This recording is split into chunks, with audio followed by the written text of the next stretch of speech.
Alright, everybody, how are you guys doing?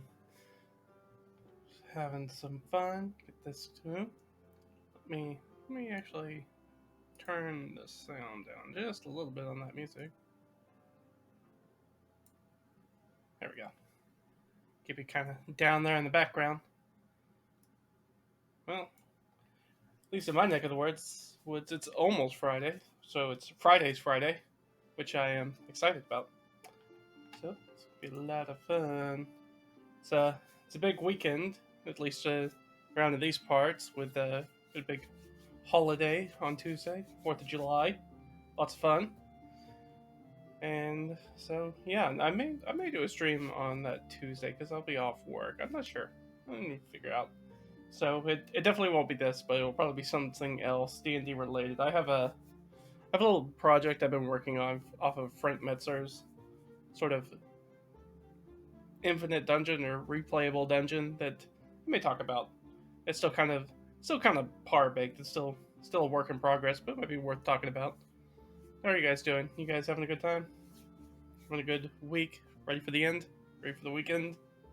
Like me? Hopefully so. Things at work have been crazy. We have multiple people out, so that's always a lot of fun. Picking up a lot of extra stuff.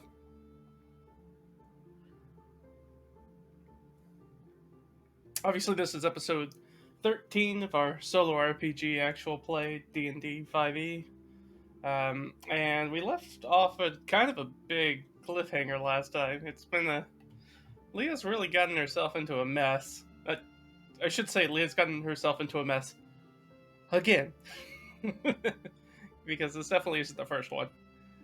But, yeah. It's been a lot of fun. Let's see. I'm trying to see, is there anything I am forgetting before we get too far down the road? Get that. Let's see. Yeah, no, I think that's it. Obviously, if you guys are enjoying what you see and hear, really appreciate the follows. Yeah, trying to reach that milestone, trying to get that 50, and we can unlock some more things and do some other things here. So that's always appreciated. And if you're if you want to catch up, obviously, like I said, this 13th sort of session that we've done. So if you want to do some catch up on that, that's all saved over all those videos are saved over on YouTube, and you can see all that stuff down below. You can go check that out and subscribe over there if you want to. You can catch up with everything because we're going to be throwing some names out. So if this is your first time here, be patient. If you need some clarifying answers, just shoot a chat message out. I'll try to address those as they go up.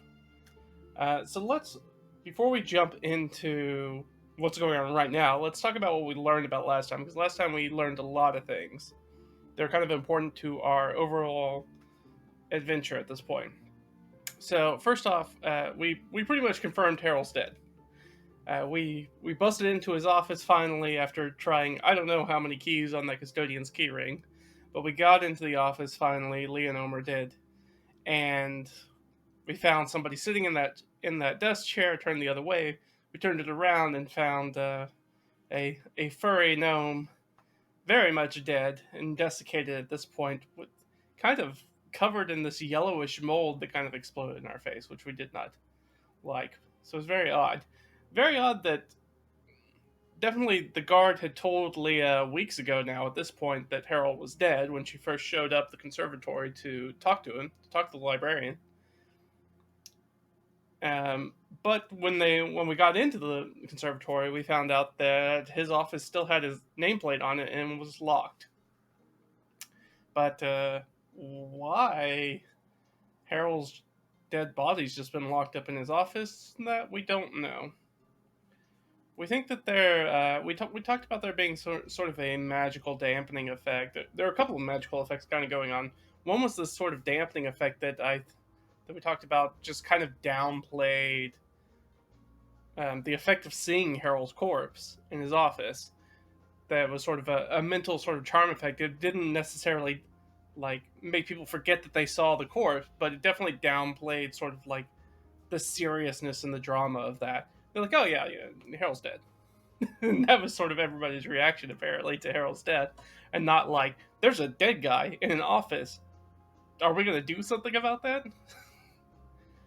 We also found out that he was trying to protect things in his office and deter the person that we've come to refer to as the peddler, who is sort of a buyer and seller, literally a peddler, who we sold the that metal flask that was filled with blood that we believe was infected with slaver's affliction. We don't know why they wanted to buy it, but they bought it. And then we came across them in the conservatory at night when we were trying to break into Harold's office. Now we learned that maybe that has something to do with Harold's death, and why Harold's specifically trying to keep this person sort of out of his office to the point where he's being protected beyond Harold's death even. So maybe whatever they're protecting isn't necessarily about Harold's livelihood. We knew that Harold, based off the letter that Leah got originally, which basically kicked off this entire campaign, we learned that Harold was fearful for his safety. But Harold's definitely dead.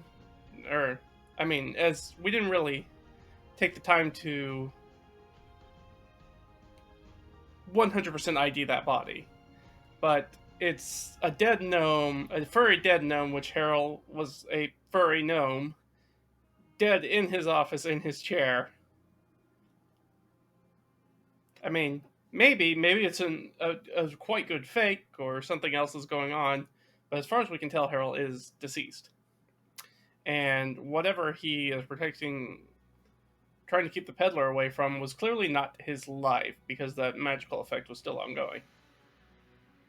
We also, in his office, found a scribbled note telling us to seek out the owner of a building that's under construction in the Basilica district, which is sort of like the governmental district of the city of Codrington, which we're in. So, what is that about? Don't know. Who is it? Don't know. What building is it? Don't know. That is the only cryptic clue that we got. Now, we do know in Codrington, one of the recent events that's happened is there was a series of violent storms and some flash flooding. So one of the things, once we get around to the Basilica district, we'll have to figure out whether this is a brand new construction or whether the building that's under construction is actually under repairs from those violent storms and flooding. And we're not sure what that connection is between that person and Harold, and why that's important for... We assume the note's for us. It's for Leah and Omer, and if there are any other disgraced academics that we run across from our research team. Because we don't know who else it would be for, that we found sort of under the felt sort of top of his... for writing on his desk, the felt topper on his desk. And after that, we went to check on Arias, which is the department vice chair for the college. So we went there to check on that. Arias, nobody had answered the door. We checked on that earlier. Nobody answered the door. This time we were able to, with our key ring that we had sort of borrowed, we were able to get in there, and his secretary was in there. We spoke with the secretary, but we didn't get a lot of communication done before the guards showed up. You know, because they're still on the search for us because we stole that ring to return to the cult of Narimana. Sorry, I was blanking on the name there for a second. The Narimana cult, which is basically the official reason why we're in here for the moment. So, yeah, what the secretary did tell us is that Arias hadn't responded to our messages, but because he's not at the conservatory, at Riverside Conservatory. But she did let us know, Secretary let us know, that Arias is supposedly in the city. He's hiding somewhere in the merchant residences district. With who? How do we find him? Is it worth finding? Why is he hiding? These are all questions we don't have any answers to. But as far as we know, Arise is still alive, is hiding for some reason. And we're kind of assuming that it's connected to Harold, but we don't actually have any evidence for that. Just mainly that's a supposition on our point. And so we sort of ended last session with the five sort of campus security guards breaking into the room, and Leah and Omer making a jump from the office's fourth floor balcony to the third floor balcony below, which Leah handled. Omer, nah, not so much. In fact, Omer kind of cracked his head on the way down, and now Leah's stuck with an unconscious body and a bunch of angry security guards that are after them. And that's sort of where we're picking up. So hopefully that answers questions for anybody out here who has been following along so far. So now you kind of know the short stuff about what we're up to. So we have some pretty clear goals that we kind of want to take care of. We want to try to take care of this session. First and foremost, we got to get out of the conservatory. We have spent too much time here. We are no longer covert. We have been made. We've got to get out of here. And the problem is that Leah and Omer both used to work here, so they're probably recognized at this point. We don't know that. We don't know if the guards have any tenure. If they've come across anybody who would know for certain who they are, it would be Arias's secretary. And as far as I can remember, and I don't think this came up last session, is that secretary didn't lean one way or the other as to whether they recognize the two of them. And we haven't made a roll to see whether we know the secretary or not. If Arias has had the same secretary for many years, or if this is a new person. So we need to get out of the conservatory. That's step one. Step two, we've got to get the sacred ring back to the cult. That's step two. We've got to pay that debt that they helped us out earlier with the dragon wormling in the cart and getting it out of the city, as we were trying to escape Norcruth and the Ghast. All right, so that's our two main ones, and then if we can get that accomplished, we're going to start looking for Harold's contact. We're going to see if maybe we can track down Arias, and then we may try to do some more research on the corrupted Myrmidon plate. The unfortunate thing that I'm seeing now is that may be a bit of a lost cause, because we're probably not going to have any access to Riverside Conservatory's library, which was sort of where I thought was going to be the heart of us getting down to why that elemental's armor got corrupted, why that screwed up the elemental.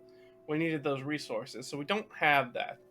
Our only other lead that maybe we can use for the plate at this time is that we know of is we could try to talk to the cult of Narimana.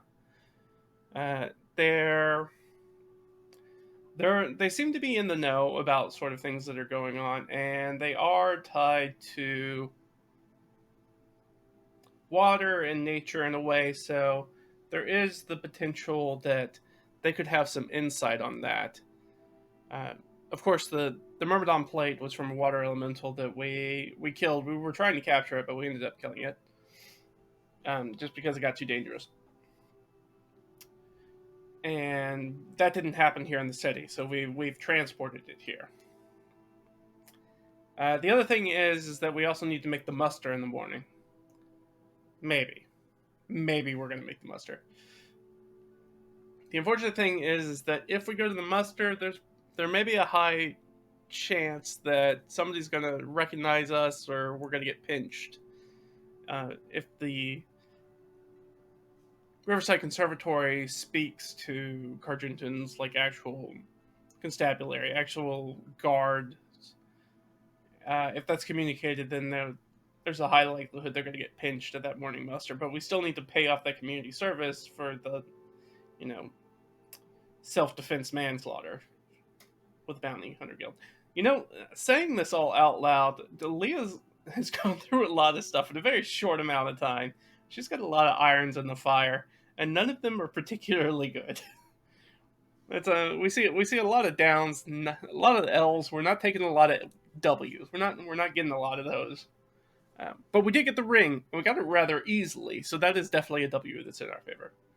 So I think without further ado, let's go ahead and jump into it. We're going to pick up with Leah and an unconscious Omer on that third story balcony. Let's jump over so you guys can see the documents that I can see. All right, bump, bump, bump. Do. There we go. Oh. All right. So yeah, that's just what we learned last time. So here's our start. Okay. So we've jumped down to this balcony. I think the first thing that we got to figure out is, are any of the security guards going to try to follow us, but in the balcony hopping? I'm going to say, and we're using a GM Oracle, if you're watching this and this is the first time that you've seen anybody do any sort of solo RPG, we have this little sheet that I'm using, and this is just easier to keep it off so we don't have to keep switching between too many things. But it's a sort of homebrew thing that I made, and use this thing called the GM Oracle that allows you to ask yes or no questions and make a roll, and that will help you figure out things so you can be surprised as you play.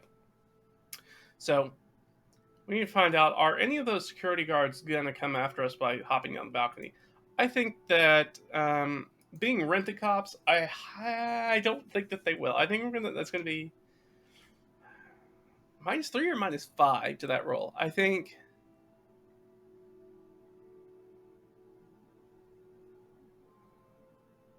I'm going to say -5 because we haven't, as far as these guards know, we have actually attacked one guard, but that's not included in this set of guards. So I don't think, I think it's going to be a -5. I really don't foresee them trying to follow us that way. Okay, so that's definitely a no. So that's definitely a no. And in fact, it's going to give us some sort of little edge or hindrance. Let's figure out what that is, because we rolled so low. 4. Some sort of secret, flashback, backstory, of vice or virtue, cowardice, bravery, self-preservation. I like secret. Leah's worked here for a long time. So Leah's a full-blooded high elf, and she worked here at Riverside Conservatory for 10 years before she was basically dismissed. So I have the feeling that she's very familiar with the grounds. So I'm guessing that thing that's going to help us is that she knows sort of a. It's not necessarily right. This is sort of a public space, so it's not necessarily like a secret room, but like maybe an underused thing, kind of like how modern universities have things like steam tunnels and stuff like that kind of go underground and things like that. Like there's some sort of passage that not a ton of people know about that maybe haven't been around for a while at the university. So I think they hop down to the third story, and she's like, yeah, okay, all right, great, they're not following us, but they're going to be coming down the stairs very, very soon.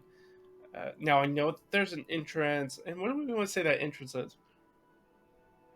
I'm going to say it's like a back, like faculty only sort of hallway, maybe behind like a lecture hall or something like that. It kind of maybe leads to maybe some sort of like closed off, like maybe study rooms or something like that. Like I'm thinking from my own time in university, I'm thinking of a very specific place that you could go to in one of the buildings that was down, sort of wrapped around one of the larger lecture halls, and was just kind of a weird corner place. Was probably not a place that you wanted to be alone. It definitely gave like big bad time vibes, like being caught there with somebody you didn't want to be there. Sort of like a dark alley kind of feel. But it was totally open and it was very easy to access. So I think that they have that. Now the problem is that to get to it, we still got to take Omer, and Omer is unconscious. And unfortunately, at the end of the last episode, we used our one healing potion on Leah, at, which was good because she's at half health now after the healing potion and the jump that she took damage on. So there's no reviving him as far as we can tell. Now, Leah's not a weak character, but dragging a person, I would assume, kind of using the 5e grapple mechanics, is probably going to be slow. Right? She's probably going to be slowed. So I guess perhaps the question is does she think carrying Omer, because she's got an above average strength, she's able to carry Omer. Omer's not wearing heavy armor or anything like that. Does she think that she can carry Omer to this sort of back passage area before getting intercepted by the guards? And you know what? I think I'm going to make this sort of a it seems like sort of a judgment call, so I'm going to make this just a straight up wisdom check, which she's not great at. Okay, so that's an 8. Let's figure out what the DC is. Okay, yeah. So she did not beat the DC, so she has no idea.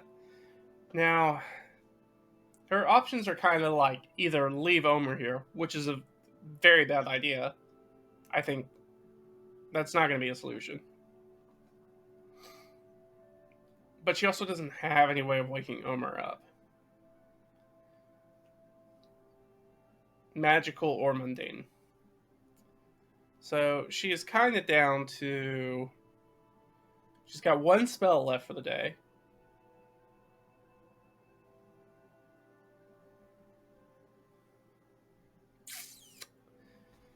So yeah, she's just going to grab Omer and try to make a run for it.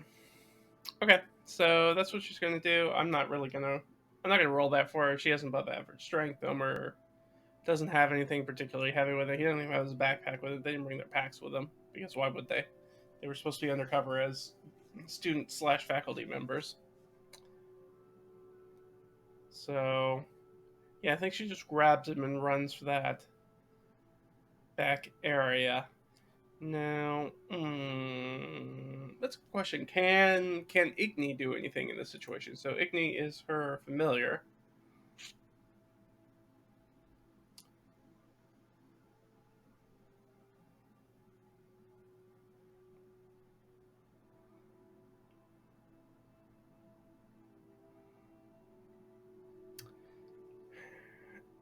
And Igni can keep an eye out. That's about it.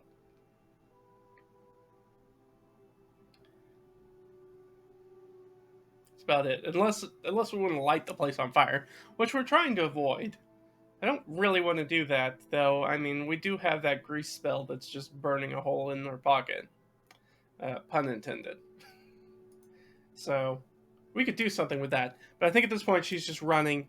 I think she might leave Igni, since Igni can fly, and he can pretend to look like a mundane flame. We haven't really talked about it, but I assume that there are lanterns and things of that sort that are sort of around, even though we're in the deep of the night here. I'm sure there are still a few sort of lamps that are lit around the hallways. I think that's I think that's reasonable, but let's roll for it. So let's say +3 to that roll if there are any. I'll take this one. Okay, yeah. So the answer is yes. All right, so we're gonna have Igni hop into one of those flames and just pretend, so that way Igni can kind of scout for us, and if we need to, maybe do a diversionary tactic. So she's gonna take off. Are they gonna be able to intercept? Are the guards gonna be able to intercept her? Yeah. Okay. So then Igni is going to try to create some sort of diversion.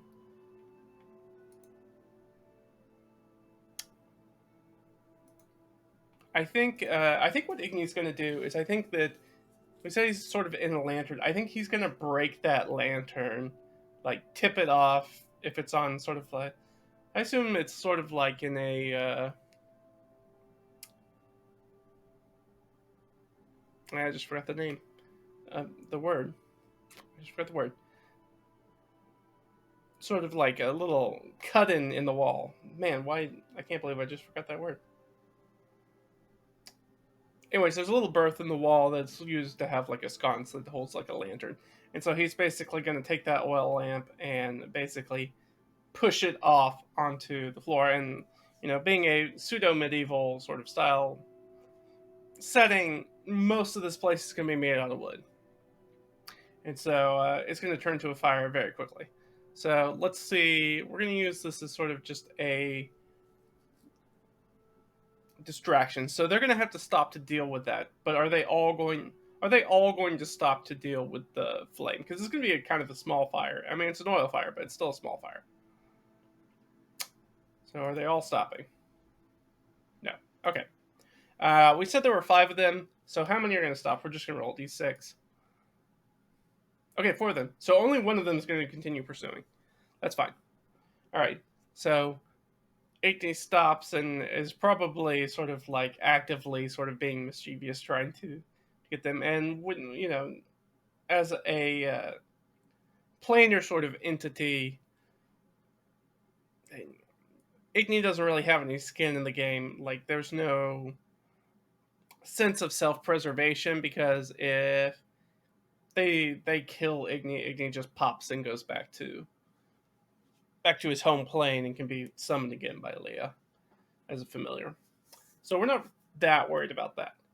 And so he's probably doing his best to sort of keep them entertained. So Leah's sort of dragging Omer along and as into this sort of like back area tunnel. And as she does, this singular guard sort of comes around the corner, at a jog, quickly kind of like looking around, trying to find out where they went. And so they're going to lock eyes. Now, she's entering this back alley. Does this back alley have like a doorway section, like a hallway door that can like close it off? Like maybe this isn't supposed to have access for everybody.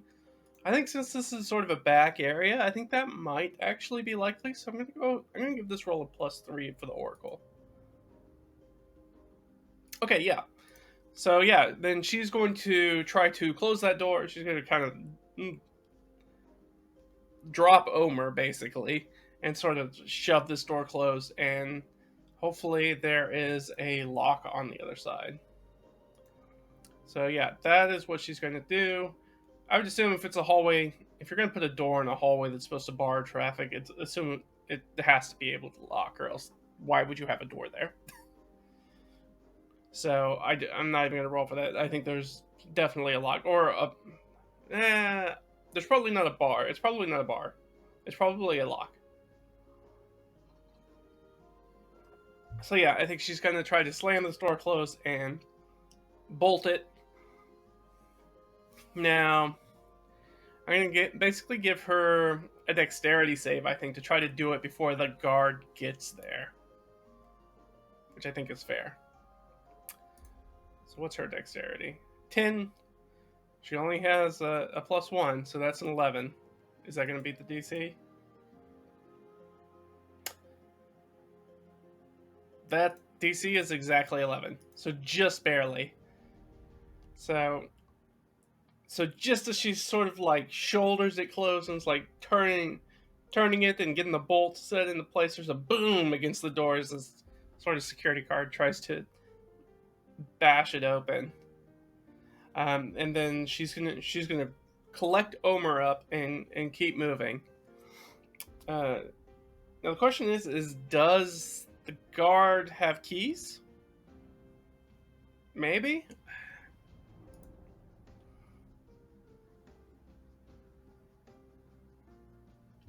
Normally I would say yes, but we've come across guards already during the night who were not opening locked doors to check inside of them. And so inside of offices and things like that. They're just kind of patrolling the hallway and sticking to the public areas for the most part. So I think this is going to be a flat roll to see if this guard has a key. Alright, so as far as we can tell, the guard does not have a key. In fact, it sounds like They're trying to actively kind of break the door down by throwing their shoulder into it. And Leah's going to try to hobble away with Omer. Alright, that's good. Okay, so where do we go now? We're still on the 3rd floor. We gotta get down to the ground floor. Now, does Leah know another way that gets out? Like, maybe that's going to be able to... Oh, you know what? You know what's a good question? Is there a fire escape? Is there a way to sort of... Either it's a fire, like an outside the window fire escape, or maybe sort of a back staircase in the case of a fire. Is there anything like that in this area? Being a fantasy world that's probably doesn't have a lot of strict coding, I think I'm just going to make it a 50-50 roll. Okay, yes, but just barely. Alright, so there is some sort of... I wonder if it's interior or exterior. Alright, if it's high, it's exterior. We'll just roll that. Let's do this one. Okay, so it's an interior staircase. Staircase that sort of goes down. A little spiral staircase that goes all the way down. So she's going to try to drag Omer down that. And I think at this point, I think we'll do like a little skill challenge, because we're going to have some people that come after them. So I want them to basically make sort of 3 athletics checks as she's sort of pulling Omer along. And if she gets the best of 2 out of 3, then she's gonna make it to the bottom floor without any problems. If she ends up failing that, then the guard, either that guard that's behind them or some other guards are going to catch up to him. Or maybe somebody else is going to catch up to him. Alright. So let's figure out what our DC is. Alright, 12. That's not too bad. The problem is that we don't have any training in athletics, and we only have a +1 on strength. Which is alright. That just means we need to roll 11 or better. Yes. Alright. Natural 20. Great. So, going by how general skill challenge rules typically work, is that natural 20 usually counts for 2 successes. So, it's adrenaline, I guess, from the banging on the door behind her and the security guards. I don't know if they can start to smell smoke or anything, or maybe certainly hearing lots of guards shouting, probably, so trying to put that fire out. I think the adrenaline is just sort of like pumping, and she can like hear her heartbeat in her ears as she's sort of just fueled by adrenaline, just pulling basically the dead weight that is Omer down these stairs. Just gonna make it. All right, let's do another roll. So we have succeeded at this point, but are we gonna? Is this gonna be a total success or not?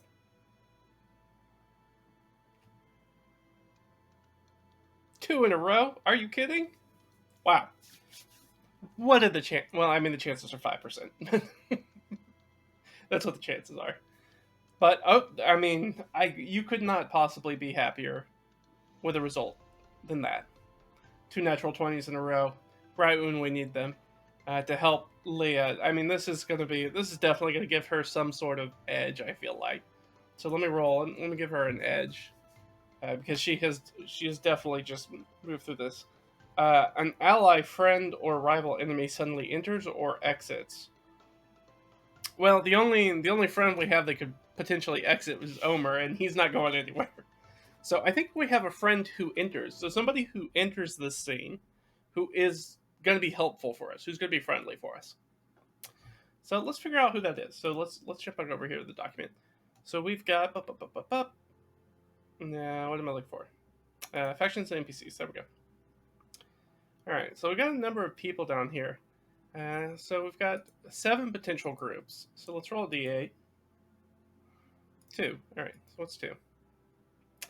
Riverside Conservatory. So we've got really 3 choices, because it's... I mean, you know what? I'm going to keep Omer in there. If we end up rolling a 3, Omer's going to wake up. He'll have, basically, I mean, he's 5e, he's unconscious, he's basically rolling death saves, trying trying to crit fish for that natural 20 to come back up with 1 hit point. So maybe this will wake him up. So fingers crossed we roll a 3. We don't. We roll a 1. Who's 1? Arias. Oh, okay. Arias shows up. Yeah. We've been trying to contact Arias for days now. Nothing. Show up at the conservatory. Maybe that's why the secretary was up here so late by herself in his office. Maybe she was literally waiting on Arias to show up. And maybe he's using this back hallway to get in and out, and who knows. Anyways, they turn this corner. He's coming out of the stairwell at the bottom of the stairs, just kind of soaked in sweat at this point, dragging Omer around, who's not a particularly light person. He's not like he's not shredded or obscenely obese or anything like that. But I mean, he's not a beanpole either. Like, he's kind of heavy, and Leah's kind of a svelte kind of elf. So she's covered in sweat. They come around this corner, and there's Arias that they just kind of bump into. Who, like we have here, is Vice Chair of Primordial Studies. He's got a hoolie beard. So, in case you wanted to know what that looks like, just so you guys can see, that's what that looks like. So it's kind of a friendly mud and chops, but with the mustache added. So she basically runs almost stomach first into our dwarven vice chair. And they're like, what are you doing here? You've got to help us get out of here. I think Arias is like, yeah, come this way. We can get you out of here. Alright, so that's good. That was extremely unexpected. I thought Arias was in the wind. Arias has been in the wind for like 3 or 4 sessions now. So we've been trying to get a hold of him with radio silence. And then we learned, of course, because he's not been at the conservatory. But apparently he is showing up every once in a while, I guess, to maybe get information with his secretary, or we don't know. What we do know is that he's here now, and he's going to give us the ability to get out of here. Alright, so I'm going to say that there's probably one more sort of hurdle we're going to have to get over before we get out of here. Now, how is Arias getting in here? It doesn't sound like... This is very clandestine, so there's no way that he's just walking through the front gate. And even if he was, this is the middle of the night, the front gate's closed. So he's clearly, like, climbing over a wall somewhere. So, or unless there's some sort of... Maybe there's an underground means? I don't know. We're going to have to figure that out. I think he's just climbing a wall. I think he's probably got, like, a little ladder in an alleyway or something that he's using that sort of hop over the wall. And then he's taking sort of like this back entrance that maybe he's like keeping sort of open, keeping it from locking on him by, like, you know, pushing the tab in on the door so it doesn't lock behind him and stuff like that. Very sort of low-tech sort of solutions for those sorts of clandestine affairs. So I think that they kind of get to that door and they open it. The problem is that there is this greens, there is a commons. There's an area of common space between the building itself and the wall. And now we see that, you know, the guards have been probably raised at this point. I can only imagine. They hopefully put out that fire from Migny. I mean, if not, I mean, Leah and Omer still, they like this place. They used to work at this place. They're like lifelong academics. They don't want to burn this place down. That was just something that this is something they've had to do. It's not something they want to do. I mean, I think Leah in the back of her mind, even though it's, you know, it's way at the back right now because she's thinking about other things. Got a lot of self-preservation, things like that going on. A lot of adrenaline, a lot of lizard brain kind of stuff going on. But I think far, far in the deep recesses of her mind, she's like, I don't want this place to burn down, I don't want to lose the knowledge that's saved here, or hurt any of the people who work here or study here. Like, it's a place that is very close to her heart, is very defining for her as a character, and she does not want to see that happen. But they don't really have the time to think about it. What they do see is that there are some lights. I assume that there are probably some lanterns. There are probably people running around at this point. And there is this patch of open ground between the doorway that they're at and the wall that I think Harold Arias at this point is pointing at. He's like, there's the ladders over there. If we could just get there, and then if you'll give me a boost up and get over the wall. And I'm thinking, this is an old sort of standard university. There may just be like ivy or something that grows on sort of the outer wall, and so it may actually be relatively easy to climb over. Really the problem is the open ground they're going to have to cross with people. So I think they wait for a second, they time it as well as they can, and I think this is just going to be a straight up stealth check. Now, unfortunately, again, Leah not particularly good at stealth. She has a +1 in Dex, but what are you gonna do?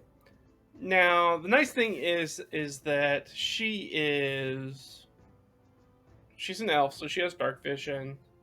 Arias is a dwarf, so they have dark vision. So there should be enough ambient light that they don't need a light source, which makes it easier for them to hide in the darkness at night as they cross the screen.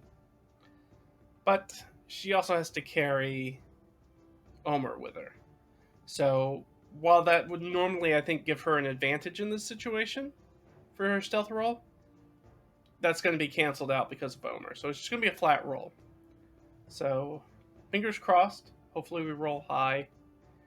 I did want to give us an out, and this would really be help from Arias.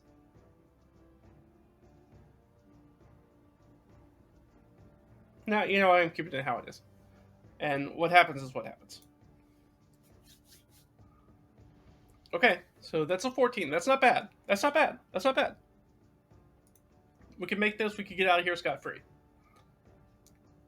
That's for, well, not totally scot-free, but in good shape.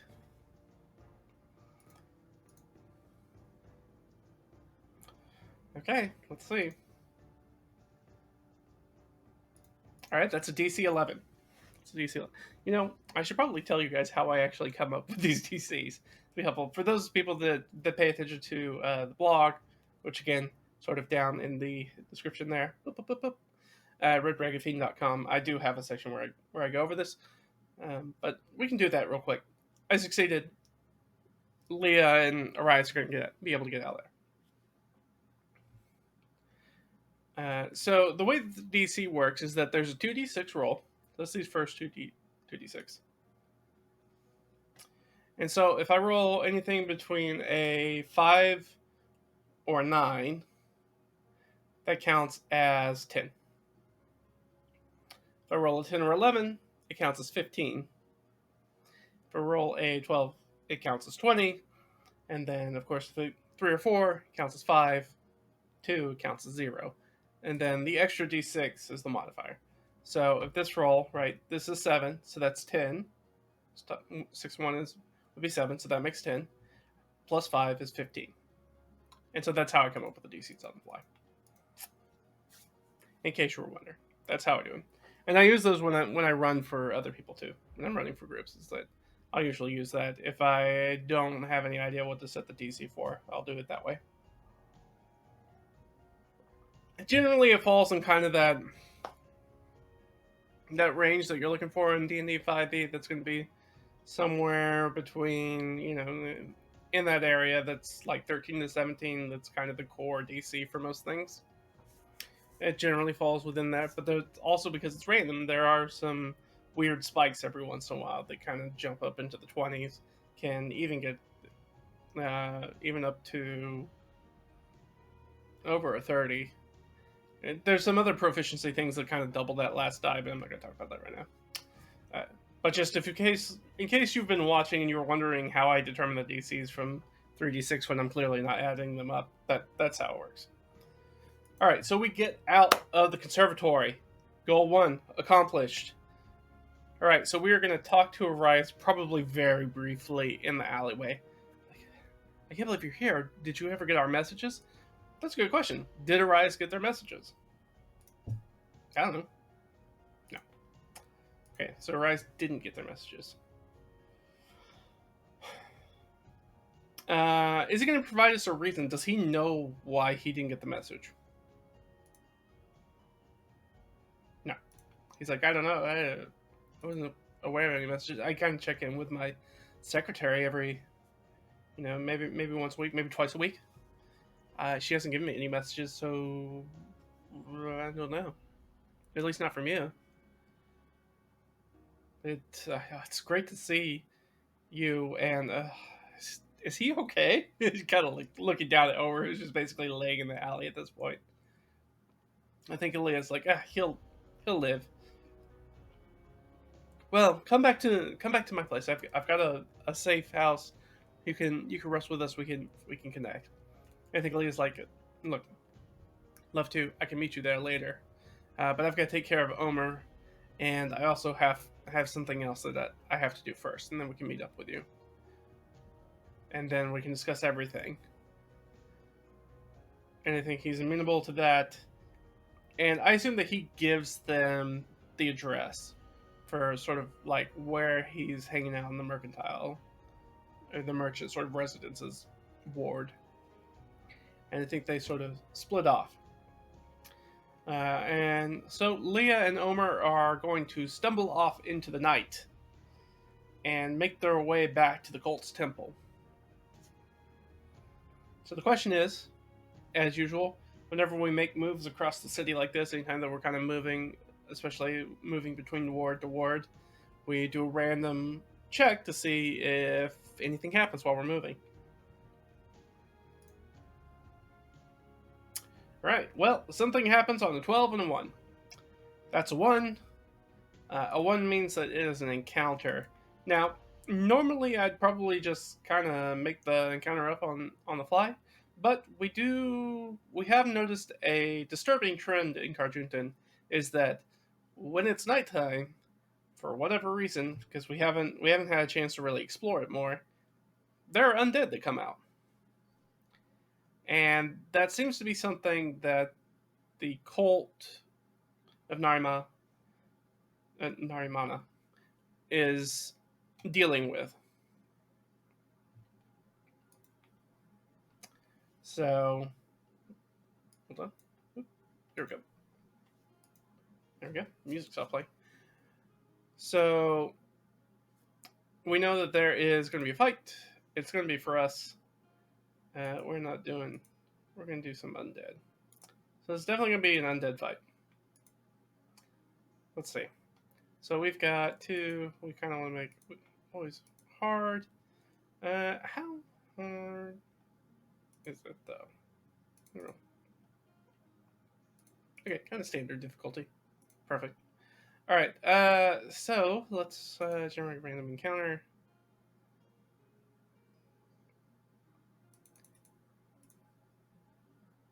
I guess technically it's for one PC, I should say, because Omer is absolutely out for the count, and there's nothing we can do for that. And we want to make a relatively balanced encounter based off of that die roll.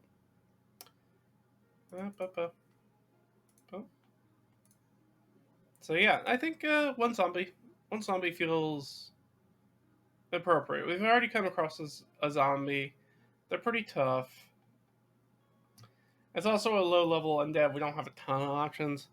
Now we've already come across one zombie, and that's where we ended up getting that flask with the blood of person afflicted with Slaver's affliction, and sold it, and got that sort of telltale sign from the Midnight Lilac, who we still don't know who that is and what sort of connection they had. I mean, it sounded like a lover's connection with sort of the zombie of the sort of dandy that we ended up killing, or re-killing.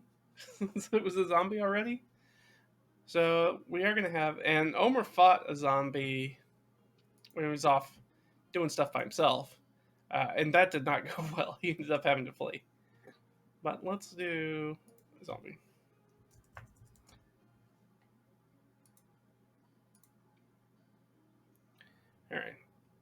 so zombie. They're easy to hit, but they got a ton of hit points compared to our first level character, who right now only has 4 hit points. She's at half health. She could.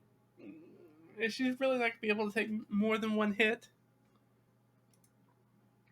So, but yeah, that's where we are now. Let's roll some initiative. So I think they're kind of going through the street and just trying to hustle Omer along, and the zombie is going to get the drop on him. All right, what is our encounter distance? Okay, 9, which puts them at about 30 feet. Which I think the zombies move less than 30 feet, if I remember correctly. So that might actually work out in our favor. Yes, zombies only move 20. So it's going to have to kind of comes her way. Has to double move to get into combat with her. I think so. Then it's Leah's turn. Okay, so Leah has got Omer. When she's carrying Omer, she's at half speed, so she can't outrun this thing. She could leave Omer behind, but then that's basically going to kill Omer for sure to make her escape. So, and I don't think that's certainly not something she wants to do. But she also really can't take a hit from this thing.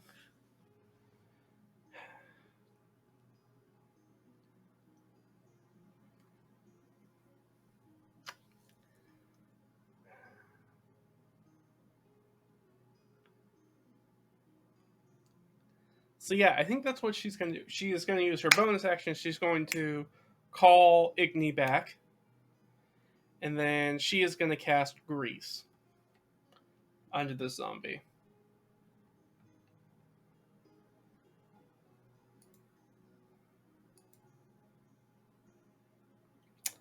Does she cast Grease? Let me think about that. Because she still has to get away from that.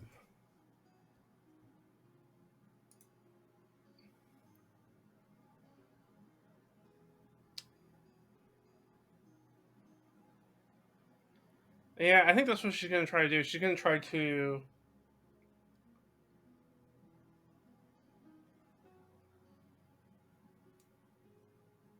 Yeah. So she is going to cast Grease.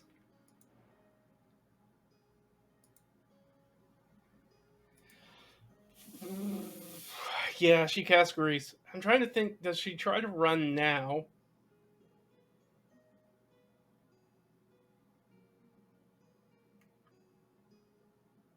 No, I don't think so. I think she's going to stand there. I think she's going to try to hope that on its turn it's going to fall on the Grace, and then she can at least try to either disengage or run away, or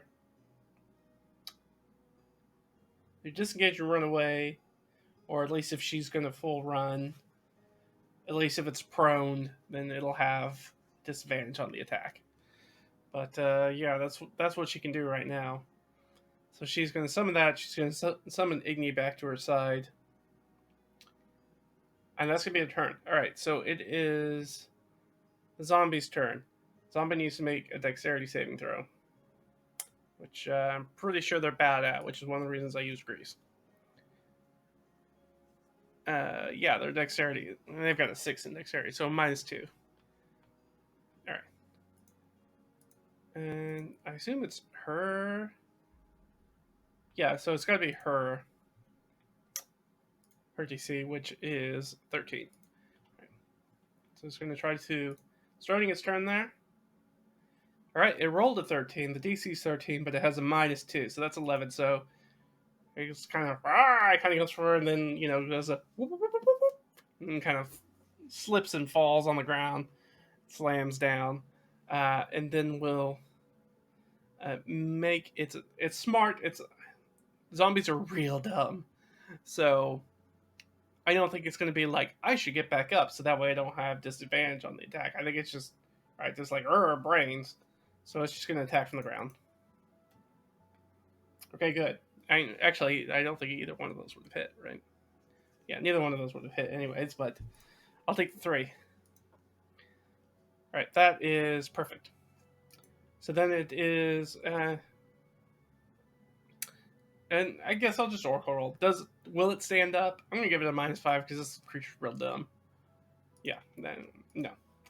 All right, so it's just down on the ground trying to claw at her ankles at this point, at Leah's ankles.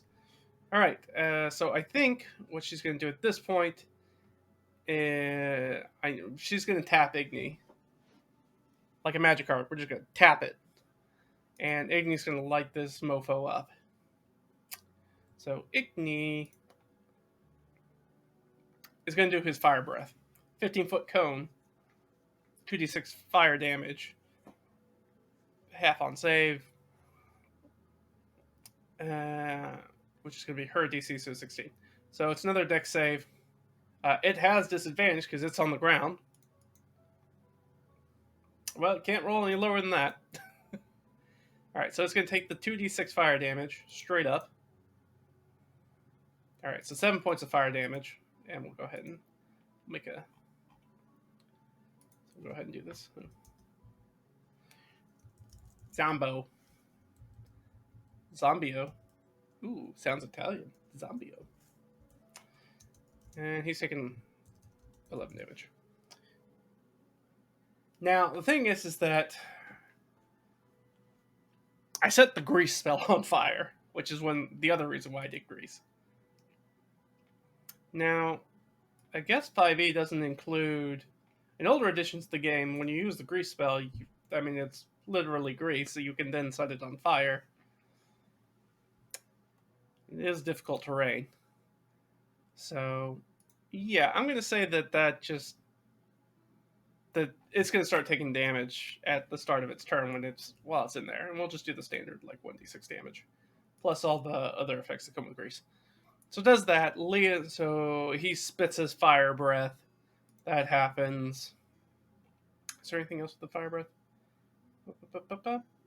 2d6.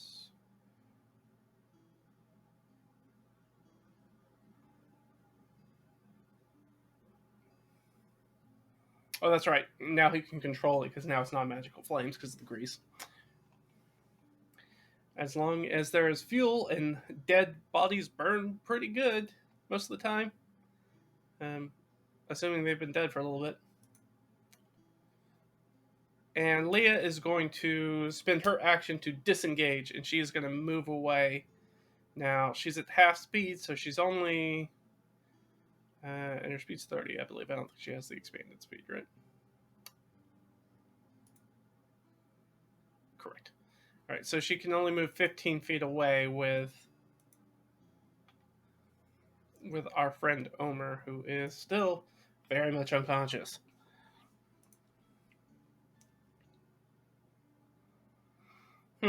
Okay, but I should put this down here. We did use our remaining spell slots. So we are out of leveled spells. We are down to cantrips. But she moves away 15, dragging Omer.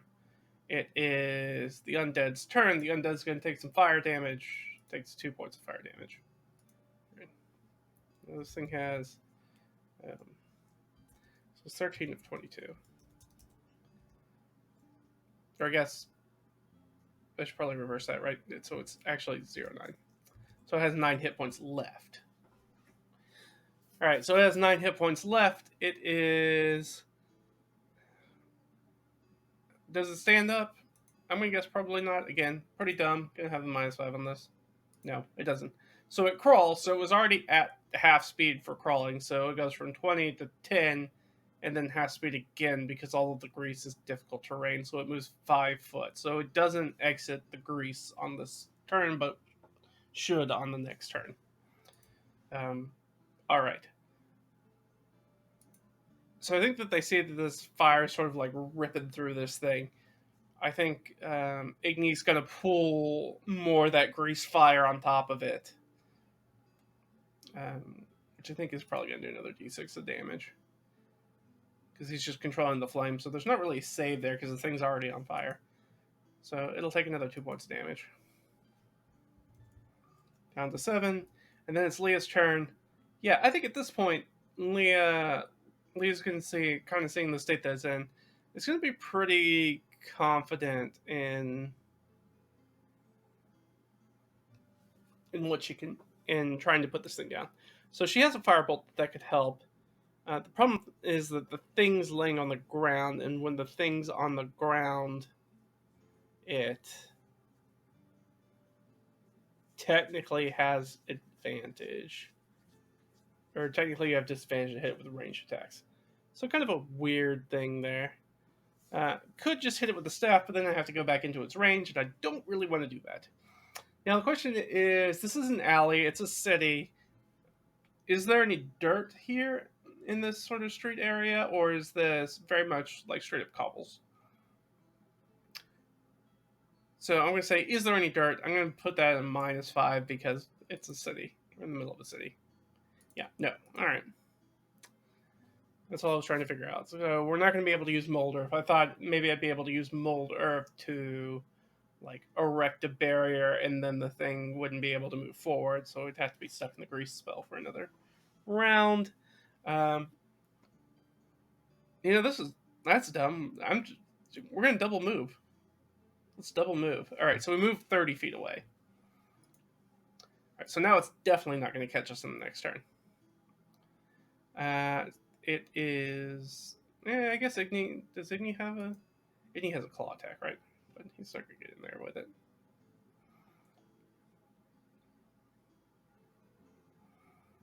Yeah, no. Well, Igni already did his thing, anyways. All right, so it is the Zombo's turn. Zombo's going to take some fire damage because they're still in the grease spell. That's 3 points of damage. All right. Down to 4 hit points left. So this thing's barely held again. Like, the flesh is burning and kind of dripping off at this point. That rendered fat burning, and it smells awful. Hair and flesh and fat just crackling and burning in this grease fire. It's human grease fire that we have. It's quite a gnarly scene. And it is. Is it going to get up? Probably not. We already rolled for that. It is going to pull itself out of the grease fire at this point, so it will stop taking the ongoing damage. But it still, at this point, is nowhere near them.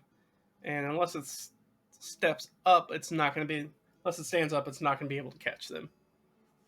So this will probably be the end of the combat. There's no reason to sort of hang around and kill this thing. I don't think. Anything that would have been worthwhile to maybe take off the body to learn anything more about maybe the Slaver's affliction and the undead infestation in Argentine is probably burned up in the grease fire at this point. I mean, I assume this thing's pretty much naked at this point. Whatever clothes it had on, anything that it had in its pockets. So unless there's something metal, it's probably donezo. So I think Lee at this point is just gonna buck it. They're just gonna keep double moving, and as soon as they turn that corner, then the zombies are real dumb. They're not gonna like actively follow them. They're not that kind of monster. So, but we do have a question. This is kind of a conflagration. There's a fire. There's moaning undead. Is anybody gonna notice this? It is the middle of the night, though. No. Alright. And with a +5, that would have been a no. Alright, so we're able to do that, which means that we have finished the encounter with the undead. We have escaped from here. We have made it all the way to the temple of the cult's temple. We turn over the sacred ring of water swimming to them, thus repaying our debt for their help with the Silver Dragon Wormling. And we are even Stevens with those guys. Do we want to talk to him right now? I don't know. And we don't really know what's the vibe of the city right now. What's the vibe of the city? So, obviously, there's been some fighting going on. There's some undead. There's maybe a fire at the conservatory. There's definitely stuff going on. So I'm just going to kind of roll a 1d20. Or actually, I'll make it a percentile roll. We'll roll a d100. And this will be kind of the, like, how active the city is. Like, how much is going on at this point. So we want a low number. That's not a low number. That's a high number. All right, 89. 89. So the city's basically like there are probably bells ringing. There's probably bucket brigades from fire brigades like starting up and things like that. Uh, lights are coming on in houses and things like that. Stuff. That's a good question though. She's going to turn around as she's at the temple, turn around and look towards the conservatory. Is the conservatory on fire? Fire? And I think I just have to make this a flat roll. I'd love to put some negatives on it, but we literally set a fire inside of it. Um, Now we set a small fire, and there were people immediately there to deal with it. But we did. We did intentionally set a fire. Okay, no. Whew. Okay, good. So that definitely puts Leah's heart sort of at ease. That the conservatory is apparently not engulfed in fire, so that's good. We did kind of worry about that, but um, that's fine. It's fine. All right, perfect. So we've done that. We talked to the cult. Since I don't know, they're on high alert. I don't know if it's worth talking to them about. I mean, maybe they talk about the undead, but I don't think they're going to talk about the Myrmidon plate. We're not in a sort of. She didn't even have the plate with her if she wanted to talk about it. So, yeah, I don't think so. Yeah, I mean, we really haven't found out anything about the undead. What is there? Is there anything they can tell us about the undead threat to Cartrington? Because I mean, I think we'll be like, she'll talk about how she was accosted by another zombie at night as she was on her way over here. Can they give us any information about the zombies and what the heck's going on and why the undead are only coming out at night, even when they're mindless undead? No. Okay, they're being extremely tight-lipped. So I'm going to roll an insight check for Leah. Man, I really wish Omer was awake. Well, we're in the temple. They might be able to do some healing. And she would have this conversation probably before that, though. Because she would have told them that as she was meeting with them. So let's figure out that first. So I'd love to have Omer with us because that would give us advantage because we'd have help on it, and her insight is real garbo. She has a -1. It's just not her strong suit. She's not much of a people person. Yeah, and that's a 5. I mean, we'll roll the DC. It could technically be under a 5, but probably not. It's not. That's a 14. So she just kind of takes them at their word. She has no idea whether these people are hiding stuff from her. She knows that they're fighting the undead, but as far as she can tell, they don't seem to have any sort of greater understanding of it, or at least not this person that she's talking to, or at least if they're withholding information, she's not picking up on that. Will they help? They're probably going to be pretty thankful. Do they have anything that's going to help Omer get maybe awake? That'd be nice. Do they have any healing things that they can offer us? No. Oh, actually, technically, that's an interrupted scene. Let's do the interrupted scene. So we get there, we're having this conversation. She's like, hey, do you have anything that can help my friend? As we're doing that, there is an interrupted scene. So let's do our interrupted scene.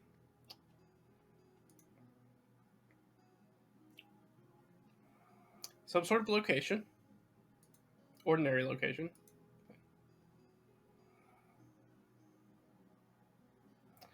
Prevent the creation of, the release, or use of.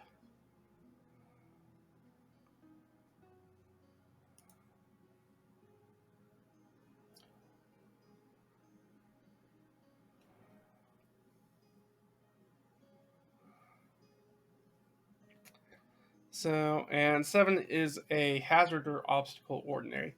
Oh, I think. Okay, yeah, no, that makes sense. They can't really help her because they have immediately, as sort of bells and sirens started going off, for fire brigade. That they've immediately earmarked all those resources to help. I mean, I'm guessing that once she actually gets to the temple, it's probably a skeleton crew. Like most of them are out helping with firefighting, and obviously they would take most of any healing items they would have with them in that. So they're like, yeah, sorry, unfortunately we just don't have anything right now. All right, thanks. I guess I'll just keep dragging Omer around the city. You jerks. All right. So that we have completed that plot thread. Let's make some updates. Let's make some updates. All right. Well, let's go down here to our threads. All right. So we haven't done anything with that. We don't know anything more about Harold. We haven't dealt with anything about Leah's adventuring trauma. We literally have not learned anything more about the infestation of the undead. But we did return the sacred ring of swimming to the cult of Narima. So that is complete. Yes. And technically we found Arias, but we don't know why. So we know where he's hiding, but we don't know why he's hiding. So nothing there. And we haven't heard anything from the Gas. We haven't heard anything from Norcruth.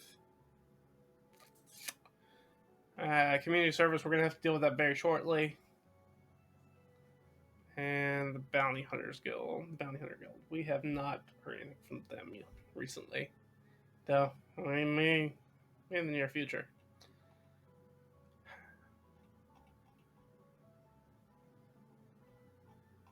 Now, I forgot that we have an item that we could sell. We just haven't gotten around to it. We have this potion of radiant resistance that we could sell. Oh, sorry, you guys can't see that. There we go. So we have this potion of radiant resistance that we kind of picked up a while ago. We just haven't had a chance to sell it. It's an uncommon thing. It's worth quite a bit. And if we sold that, even if we only got half for it, we could pay off. Before we leave the temple, do they want to buy this? Are they even, is the temple even interested in this? I don't know. I don't even want to say it's 50-50. It's weird because it's a potion of radiant resistance. And so anybody that's going to be sort of religiously inclined is probably not dealing with people who do a lot of radiant damage. Maybe. Yeah, I'll make it a -3 because I mean they're still a cult as part of a larger religion, so there may be some sort of factional infighting, skirmishing. So they might want that for some reason. But or maybe to help people who fight in the middle of the undead horde so they don't get hurt as much by AoE radiant spells. So I could see them maybe wanting it, but I don't think it's very high on their things that they need. So we'll do the roll, -3. Are they willing to buy this?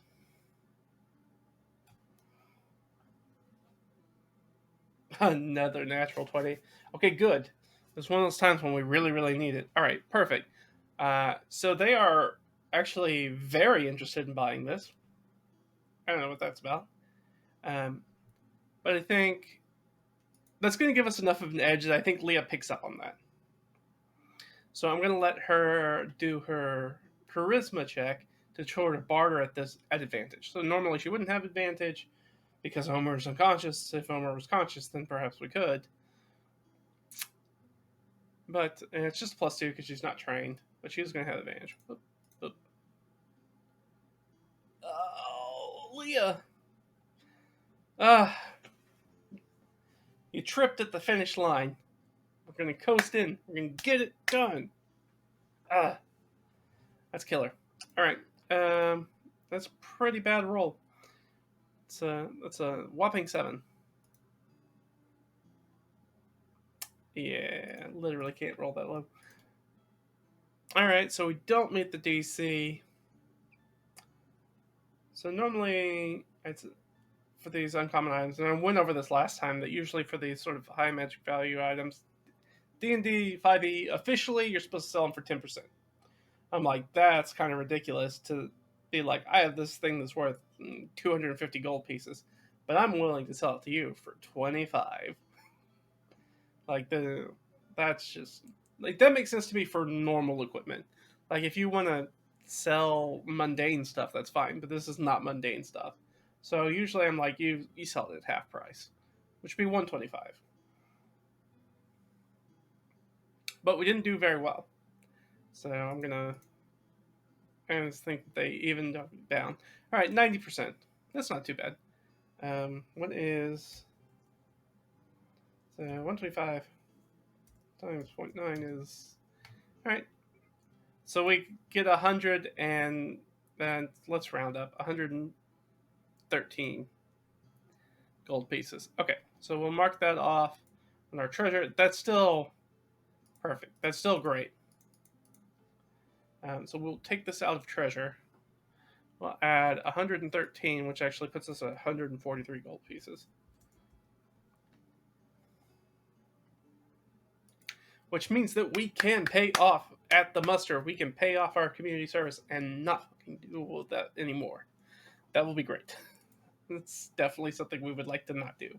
Especially because at this point I feel like if we keep showing up at the muster, somebody's gonna pinch us for all the hootenanny we got up to at Riverside Conservatory tonight. All right, so that's cool. Got this.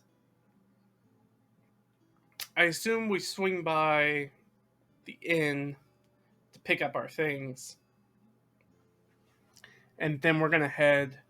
I think we're gonna beeline for Arias's place. So let's say that we are going to. So we've done that, sold that, got the money. We're gonna go pick up our stuff from the inn. Does anything happen to us on our way? Because again, she's basically just dragging Omer through the streets still. Now it's late at night, so it probably doesn't seem that weird. It probably looks like she's helping an extremely drunk friend get home. But no, he's just unconscious. But all right, so we didn't come up with anything, so we get there. I think that we can probably rouse somebody. I think we will pay off.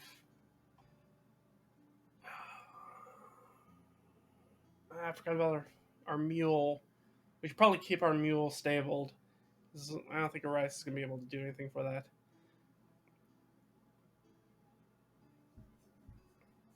So I think we'll pay off our night because the innkeeper wouldn't have been able to sell those rooms because he still got our stuff in it.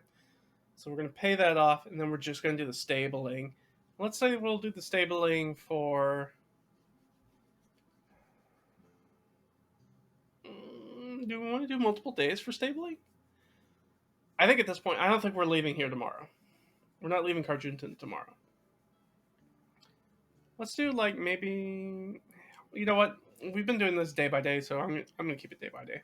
So we will pay the additional 6 and then 3 for another day of stabling for the horse or for the mule.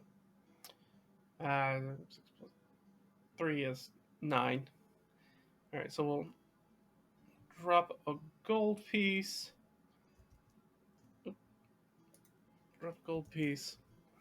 Put us up to 15 minus 9, so we have 6 silver. All right, and we have paid everything that we need to pay.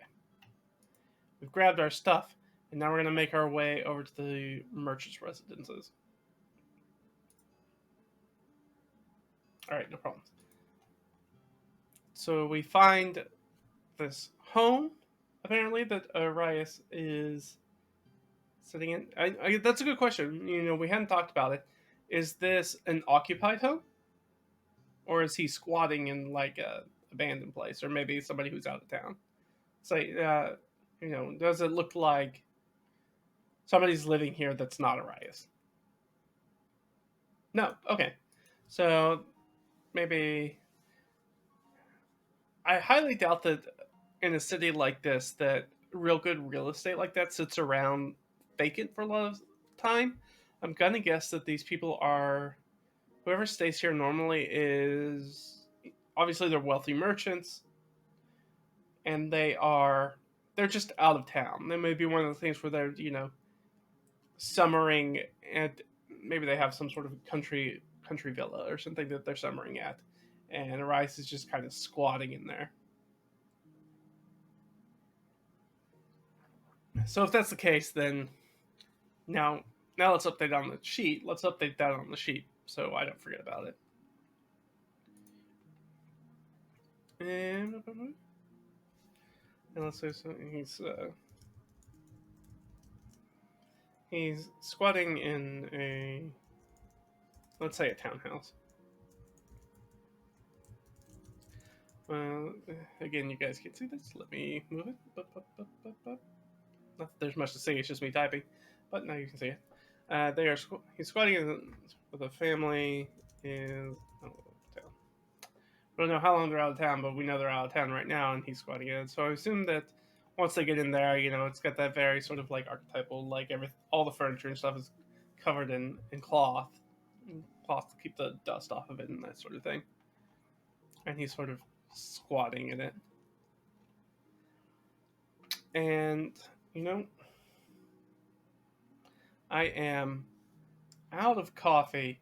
So what I'm going to do is let's take a short break. So I'll go get something to drink and then give us a think about what we want to talk about next. And then we'll finish up the last of this episode and see what we're going to do next time.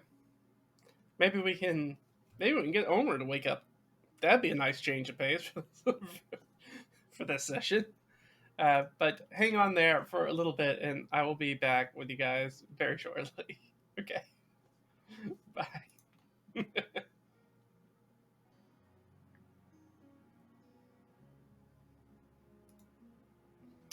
All right.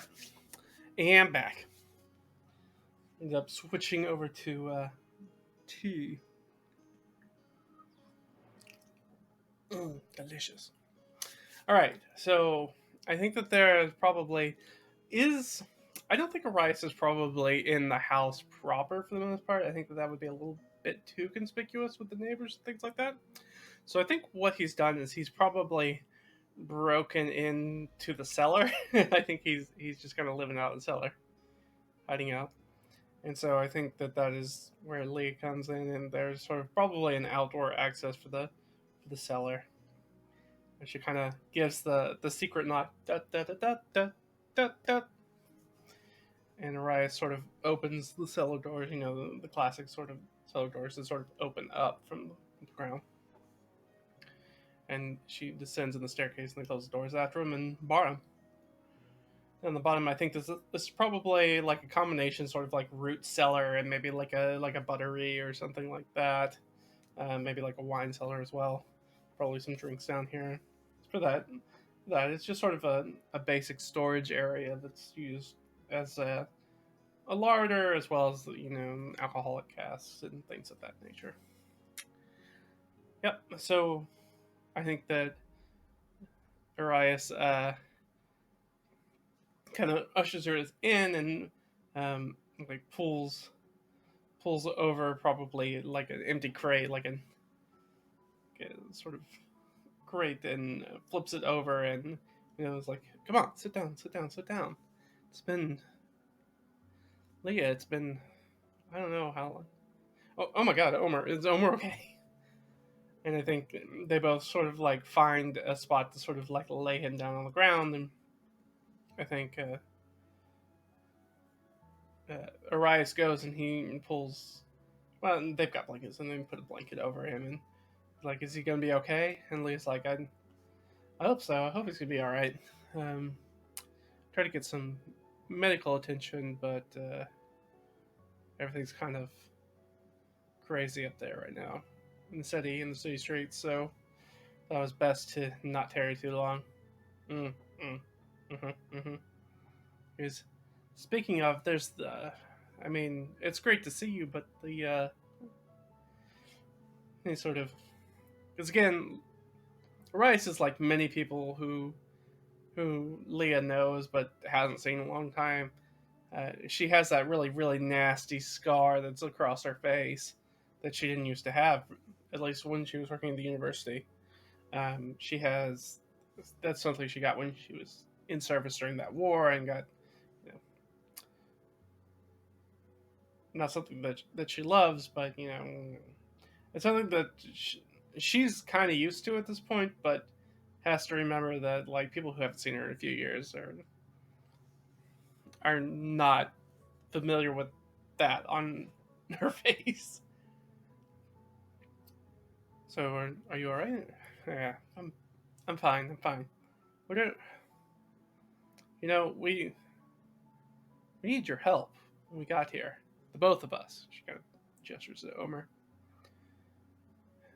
You've always been someone that we could count on. Somebody that stood up for us, even when our research was being thrown in the chamber pot. You were there. You were looking for us, and we needed you over the past few days, and you weren't there. And I think I was like, I know, I'm sorry. Things have been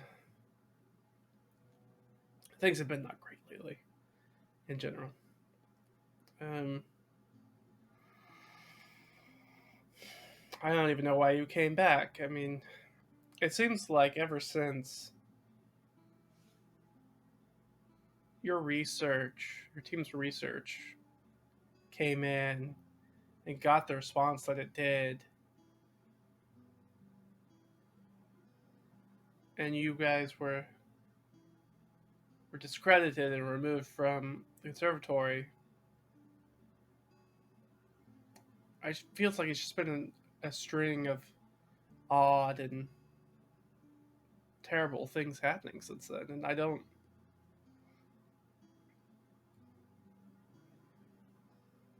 know why. I don't know why that was the turning point. I don't know what this.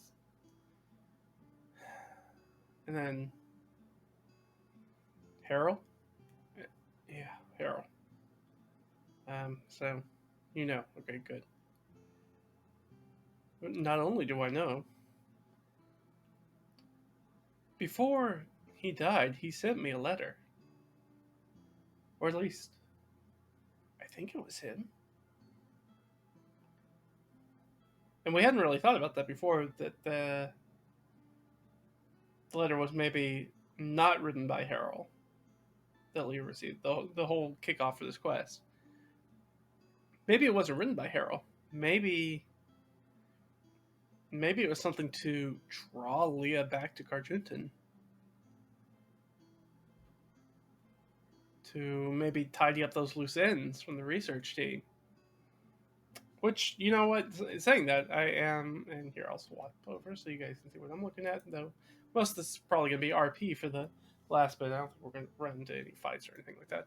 But we should probably add that, and because we do not have confirmation that's actually from Harold. No, I mean, I guess we could roll for it. We have other evidence that seems very clearly to be in Harold's handwriting. So, do the two of those match up? Oh, ooh.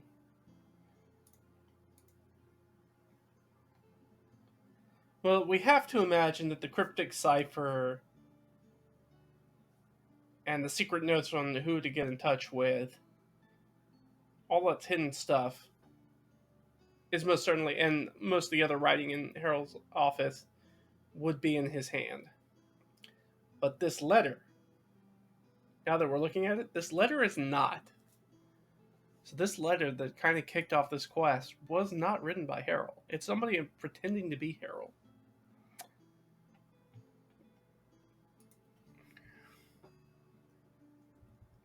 And I'm going to put that under who wanted to hurt Harold and why.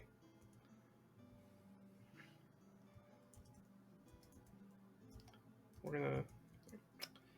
So who wrote the letter to Leah?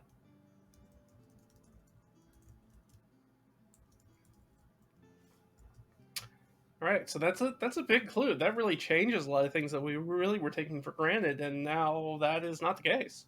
That's a big turn. That means we have no clue how long Harold's been dead.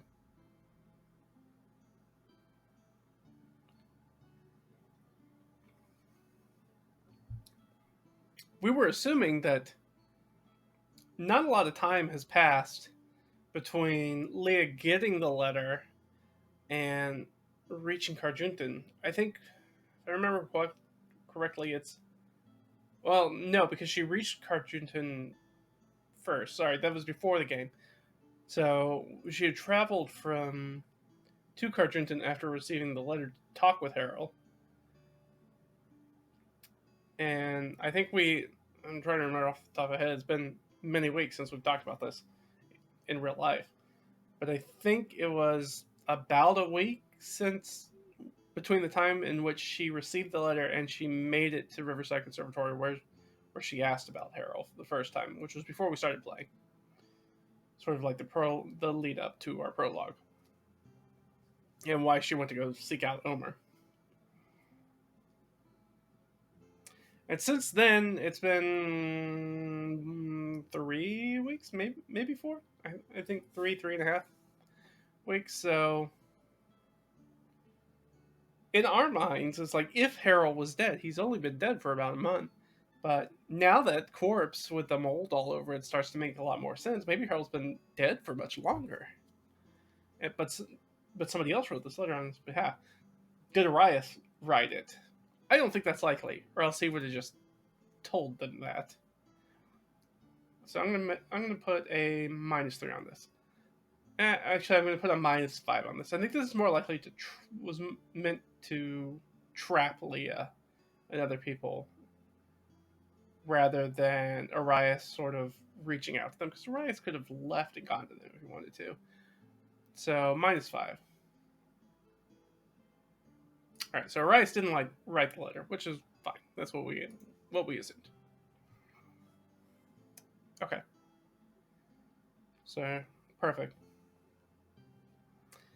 All right. So we found Arias. We still don't know why he's hiding here.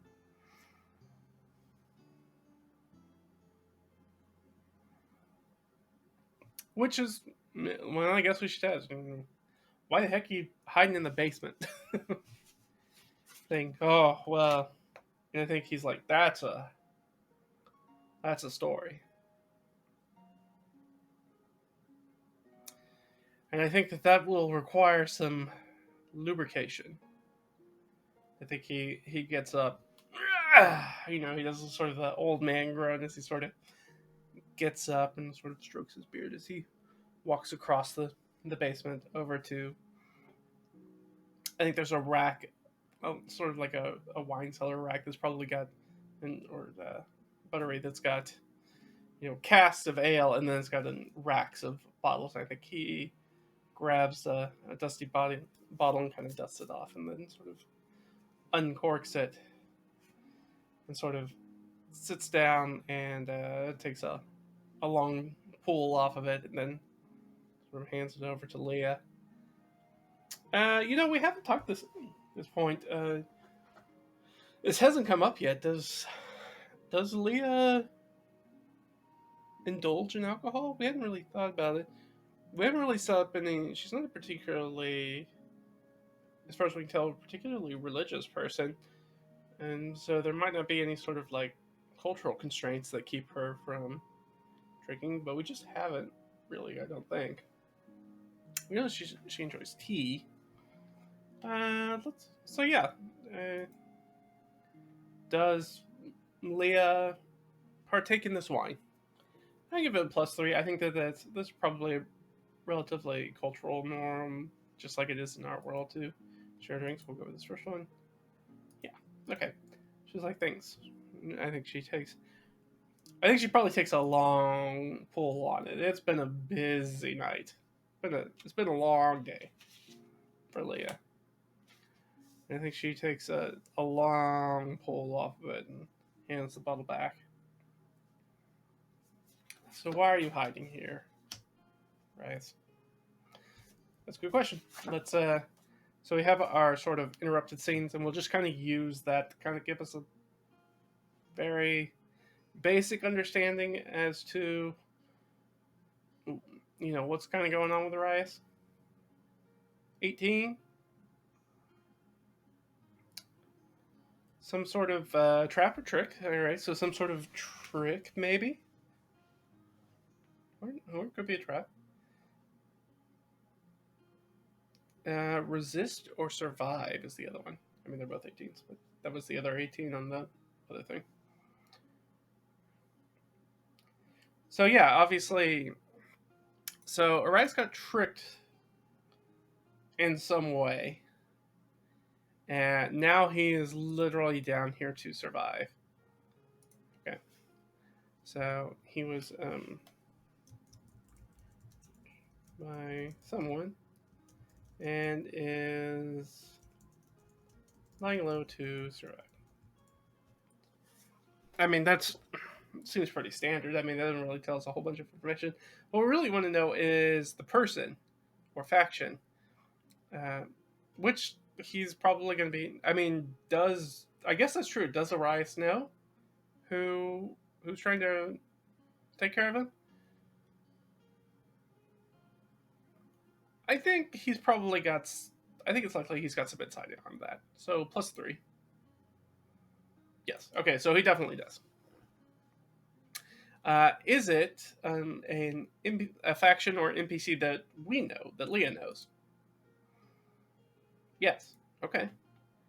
Well, good thing we've got them all listed here, so we can figure that out real quick. All right. So it's somebody we know. Just because we know them doesn't necessarily mean that they're. Yeah. Let's say that. That's why I was rolling it. So let's see. So we have 7 potential factions. This first one. Uh-oh. That's not good. Because 7 is the cult of Narimana.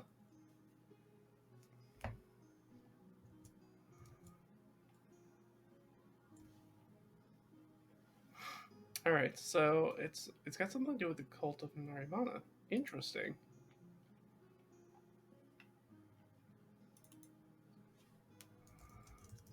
So we'll put that down that he was tricked by the cult of Narimana.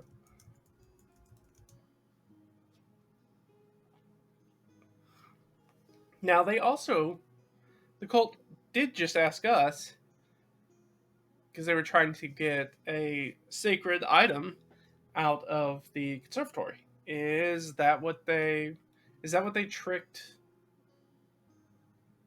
Did they sort of trick him into allowing them into the conservatory? Yes. Okay. So unbeknownst, so I'm going to say that letting them ransack Riverside Conservatory.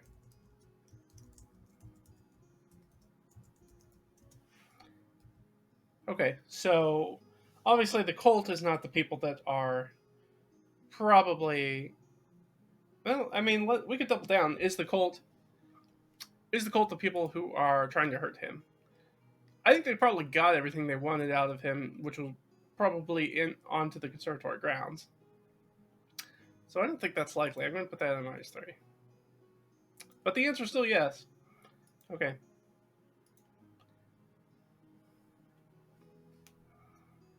Alright, so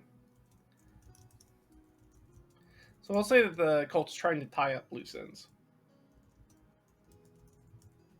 Because that could have really bad, probably.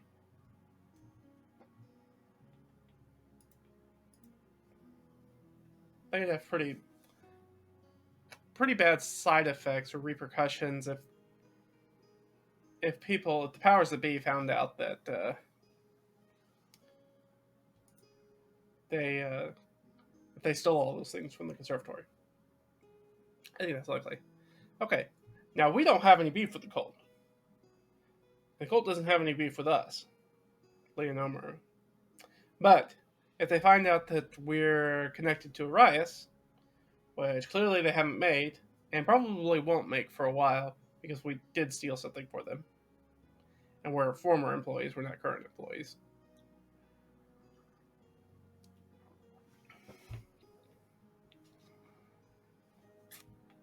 Alright.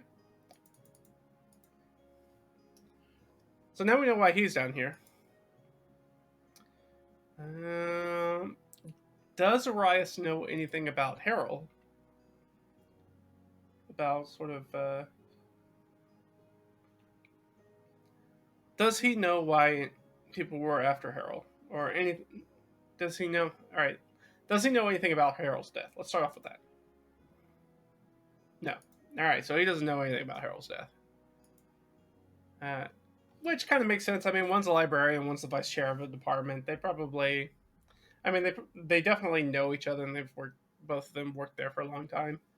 But they're obviously not chummy, so they weren't like close friends or anything. So he had no idea. It doesn't sound like Harold confided any of that information into Arias, and at that point, Arias might have already been hiding. So I guess maybe our follow-up question is...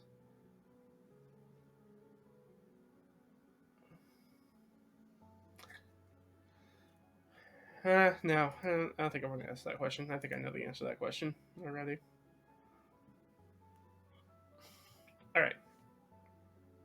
Back up to our top. What are some other goals that we had? We don't need our zombie-o no more.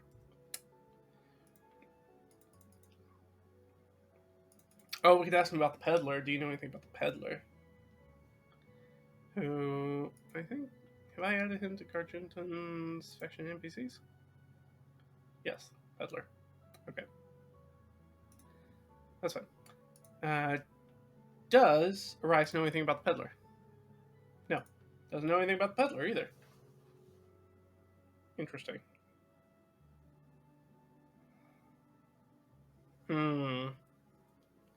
Interesting. But stupid. Okay. So, alright, so we returned our sacred ring.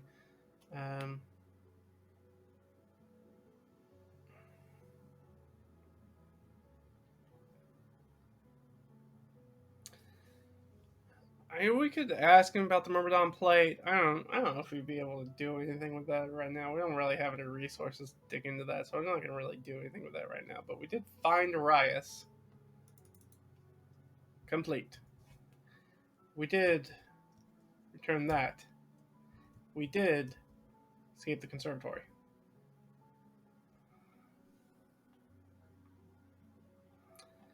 Now, really, I think that's going to be...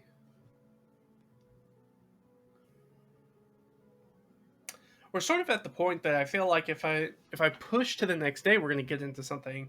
I guess we could do the muster. We might as well do the muster. Leah is going to hang out with Arias, and they're going to bed down for the night, and she and Omer will need to get up in the morning and go to the muster for their community service. So that is what they will do. So we'll go ahead and move the day forward by 5, which is approximately 13th.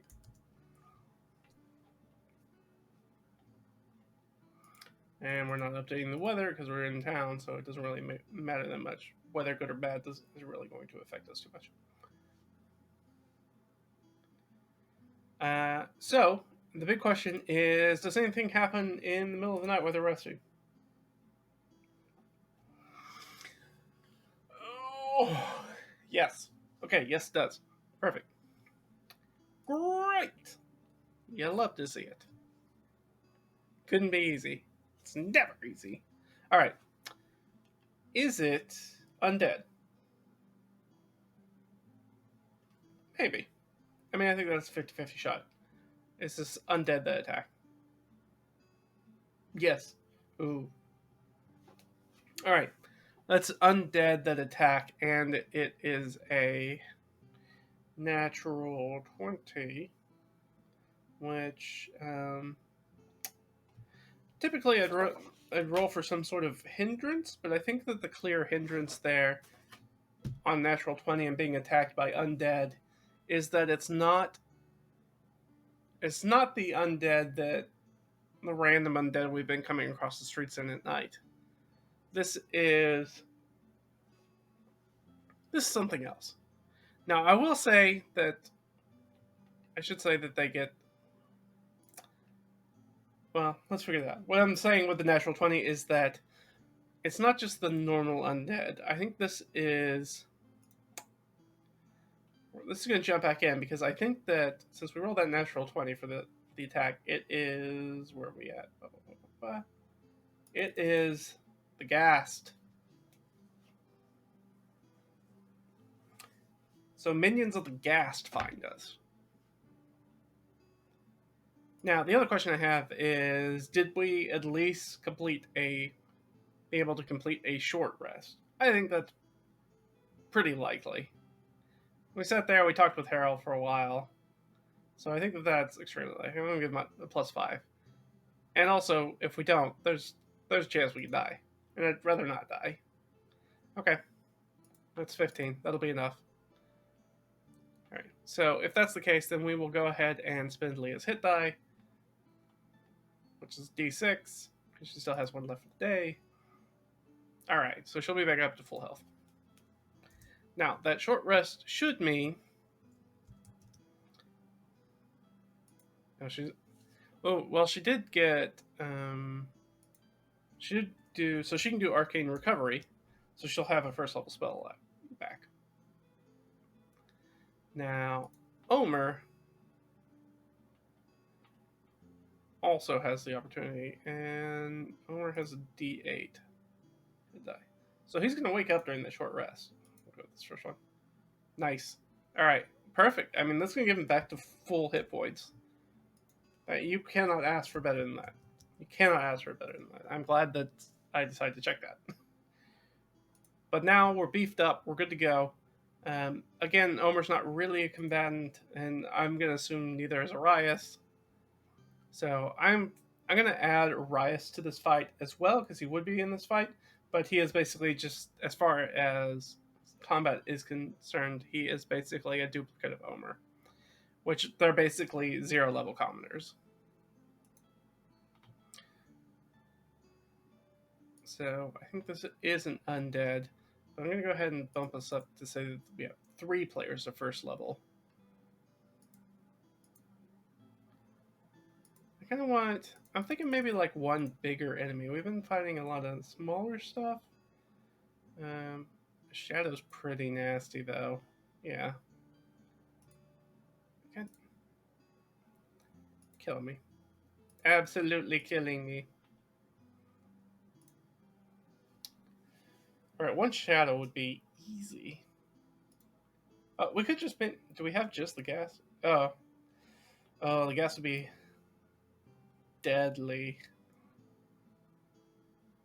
Oh, maybe a ghoul. A ghoul's a good one, right? That's a good bad guy.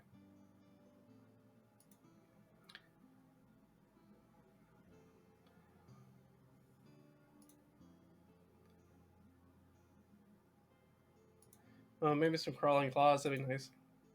Think of it nice and... Alright, I mean, anything that I add to this is going to make it deadly. So I'm going to guess this is sort of like a gas lieutenant or something.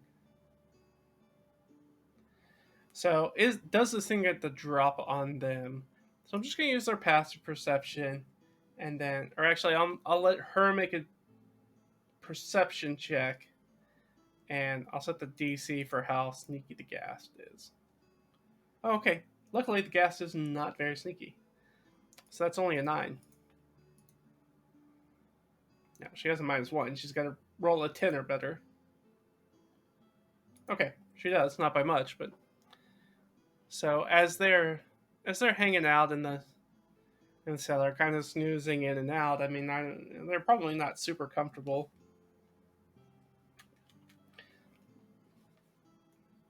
Like, I feel like... and I don't know, we haven't checked if the door from the cellar to the rest of the townhouse is locked or not.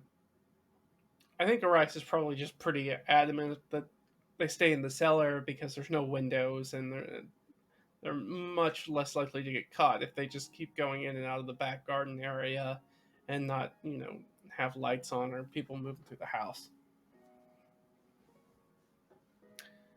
But she does. So they're sitting there and they're kind of snoozing in and out, and as that they hear the, sort of like movement, the scraping of wood on wood, and things like that. And I think they're like, "What the heck is that sound?" And they realize that somebody is fiddling with the cellar doors. And I assume that the cellar doors probably wouldn't have a lock on them. I don't think. I think they're probably barred, which I assume is how Rice got in here in the first place. It's probably exactly what the ghoul's doing. Is that they've slipped something in between the doors and they're trying to leverage the bar up that's holding the doors closed so they can open it, which I assume is what Arias did to actually get in here to begin with. But the gas has found out where they are, maybe attached to the larger undead threat. We still don't know that. And this ghoul is coming after them. Now, ghouls are pretty freaking nasty, at least in 5e. Not as nasty as they are in some other editions of D&D, but where they do things like, I think gas do ability drain in some early editions. They don't. But they do paralyze, which is not good. The one silver lining to that is that Leah is a pureblood elf, which actually I don't know if that's how that works in 5e. I guess I had never really thought about it. I play a lot of full elf characters in 5e. Elves used to be fully immune to paralysis by ghoul touch, but I think they've removed that in more recent editions of D&D. They still have the immunity to charm, and they can't be, or they have advantage against charm effects, and they're immune to sleep. But I'm just gonna look that up real quick because I cannot remember.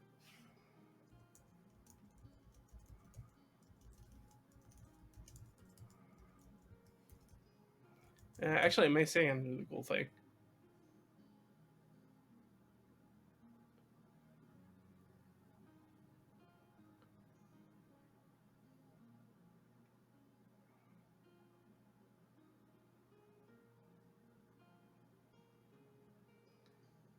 Oh, yeah, I was about to say, it's like, I think that may actually be in the monster manual under the ghoul.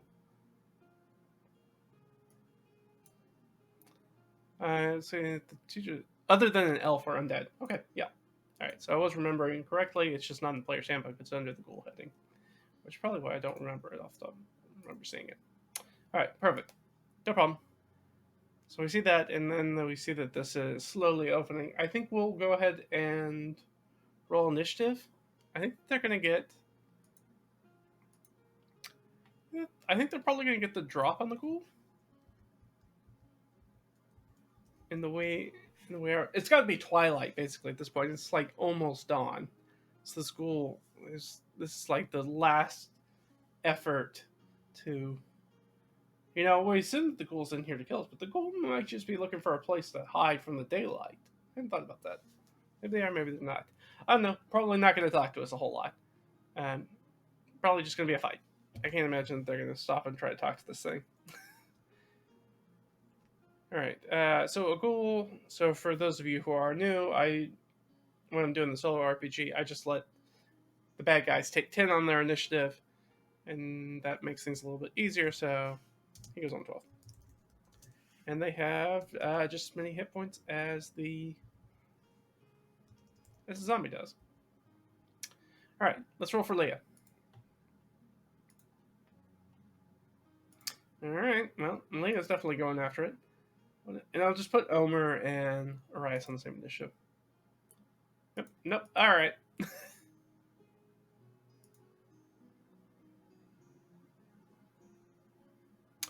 All right. Perfect. All right. Then it's Arias, and then it's Leah. Who was apparently...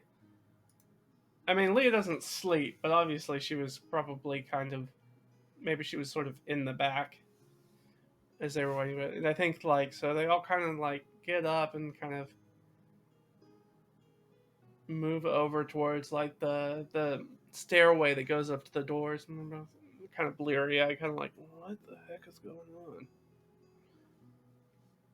And the bar is sort of rattling as there's probably another little thin piece of wood or something, maybe a little piece of metal or something that's kind of stuck in there that's being used to sort of try to jiggle the bar out of place. And then I think it stops, and they're both everybody. The two humans are kind of dwarf and human are kind of what? Still trying to wake up. And Leah, I think, is kind of trying to look around them.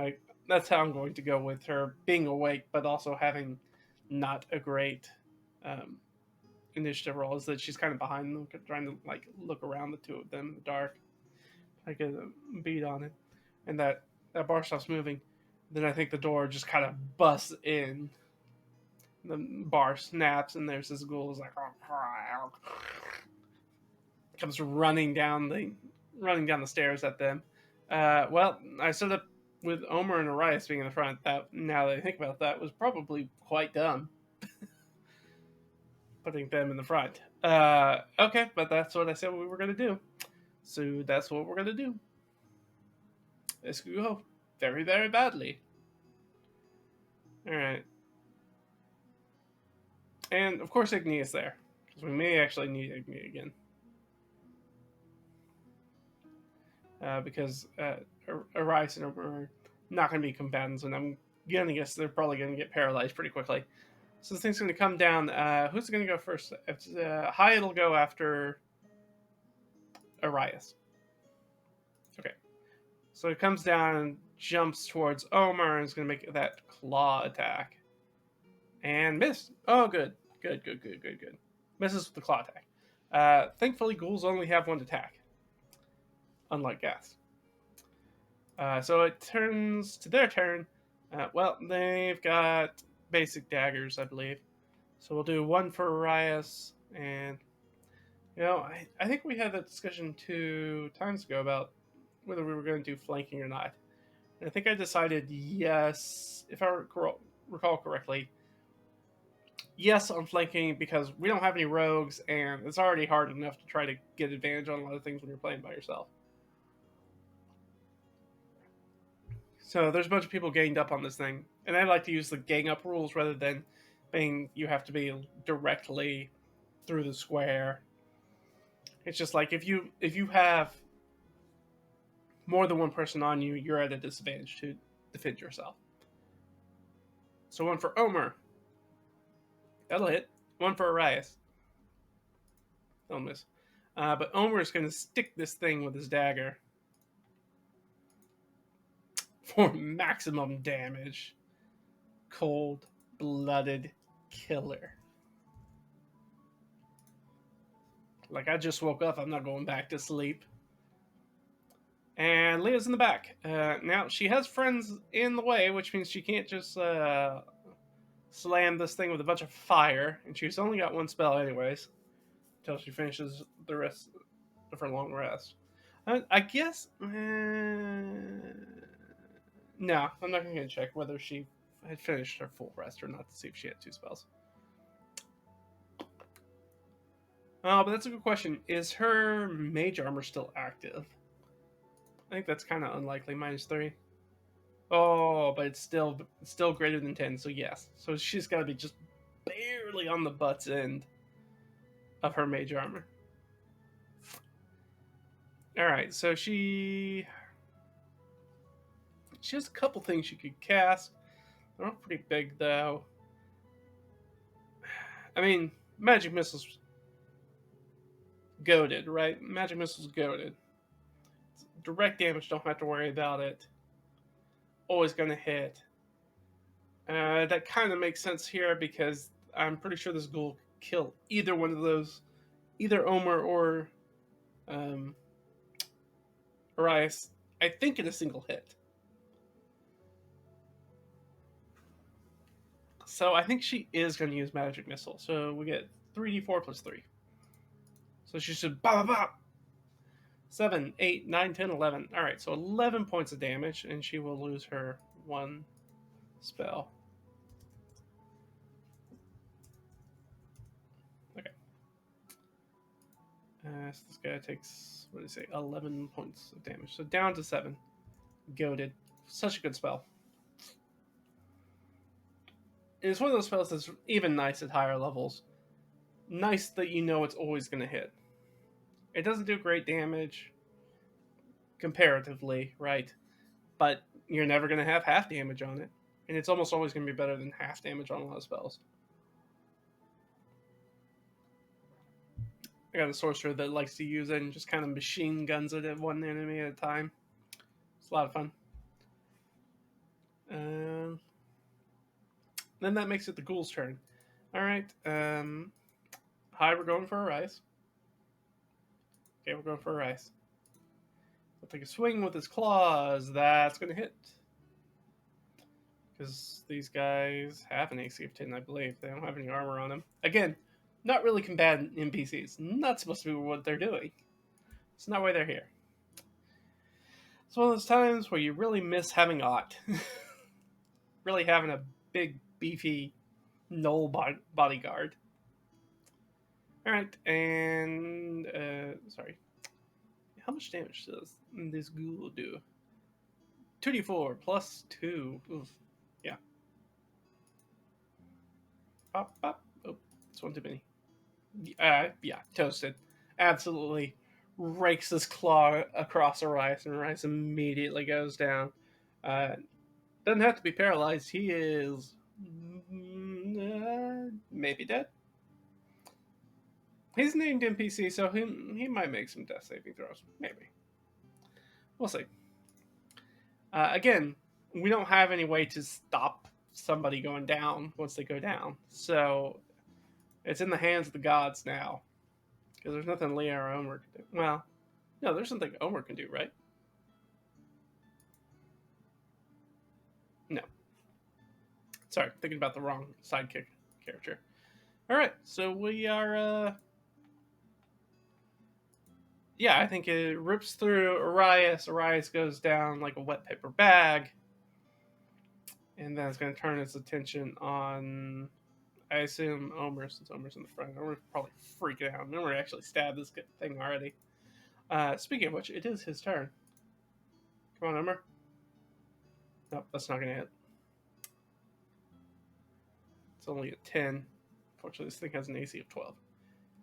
Alright, Omer's going to do his best. But he missed. So now it's Leah's turn. I think Leah's going to try to hit this thing with a firebolt. That should hit. Yeah, there's no way she doesn't have at least +2. Alright, so that does D10. 6 points damage. Is that enough to kill it? I think that may be one shy. It is one shy, in fact. Uh-oh. So Leah, like, reaches out her hand and blasts this thing, and fire washes over this ugly undead thing with a sharp, pointed, jagged teeth. And it turns around, and does it go after Omer? I'll just roll an oracle roll for that, because I think it's extremely likely with a +5. Yeah. Alright, and it's going to make an attack against Omer. Oh, that's going to hit him. 2d4 plus 2. 7. So Omer does not go down, but he does get raked again, and he's down to 1 hit point. Ooh. But it is Omer's turn, and I think... normally I'd have him like disengage or run away, but they're in this cellar. They're in a basement. There's no place to go. His best chance, this ghoul's pretty tore up too. Now, ghouls are intelligent. I should have asked, does this ghoul try to run away at this point? I think he was trying to get Omer down to maybe run away because, I don't know. Alright, so he was going to try to run away. Which means he can't disengage because he made the attack, but he is going to try to jump out there. And does... Omer's going to get an attack of opportunity. Come on, Omer. But with a 10, we'll miss. That makes it Leah's turn. I think...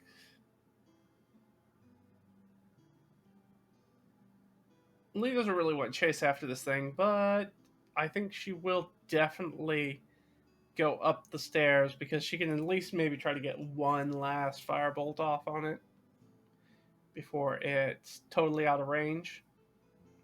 So she'll try one last final attack. Yeah, and she's going to hit. Hopefully this can be enough to kill it. Yep. I mean, I guess it had to be. There's minimum 1 damage, right? Alright. So killed the ghoul. Arias. Time passes. No, I guess we could try to stabilize. We have one check. We have one attempt.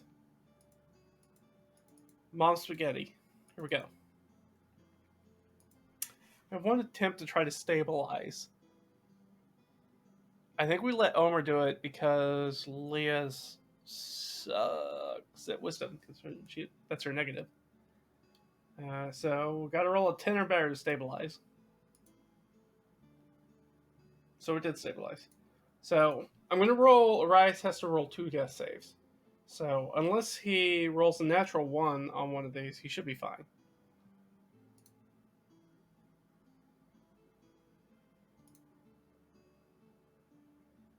Okay, so it was 1 success, 1 fail. So they think that they stabilize Arias, and the night passes now uneventfully. So I guess Leah will definitely be able to get a long rest. Because Leah doesn't have to sleep for 8 hours. So, is there enough time? Has enough time kind of happened with the ghoul attack in the middle to constitute a long rest for Omer? I think that's a 50-50 shot. Let's just oracle it. Yes, okay.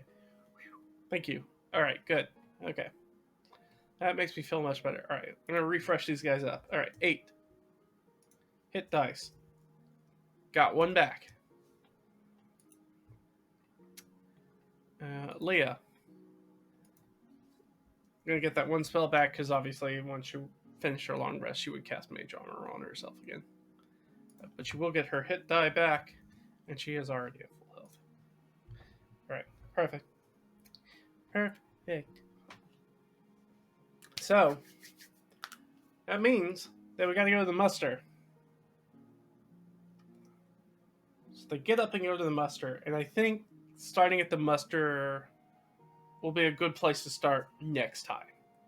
So, this was a lot of fun.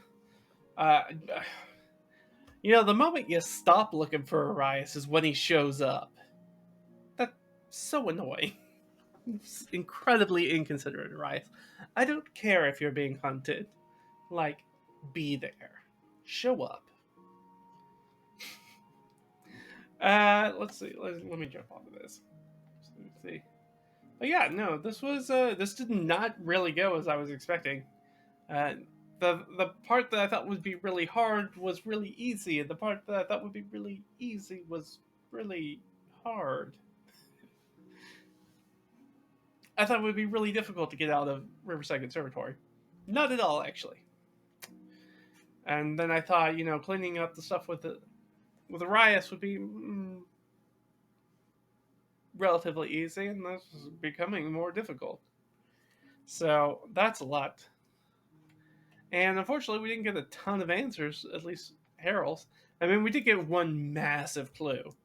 Was that the letter from Harold, that Leah received from Harold, that kicked off this entire adventure up to this point, is we were doing everything based off of a lie.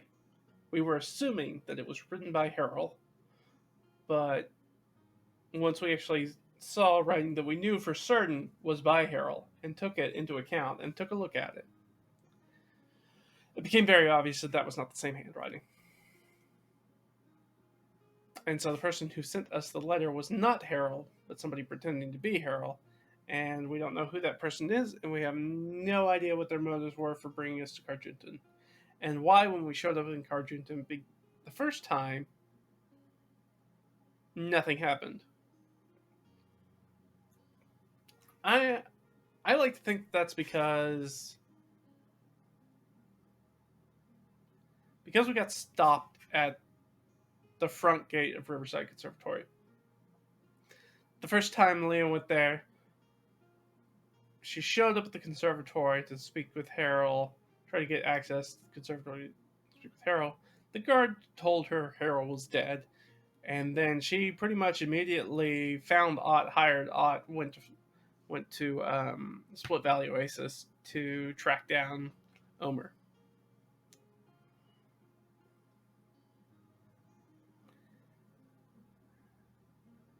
And you know what? It's been a number of sessions now.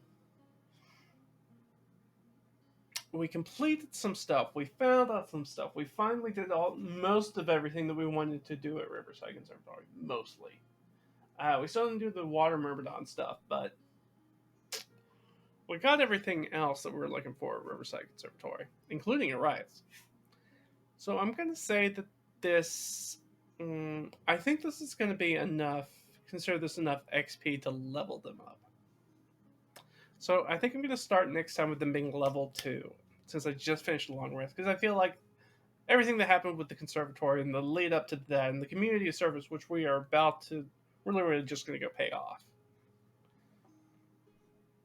So that being closing the community service thread, finding Arias, confirming Harold's death, getting the Sacred Ring. I think that's more than enough stuff that we've done in Carjunton at this point. Not to mention the Wormling, the Norcruth stuff, and learning all the other stuff that we have.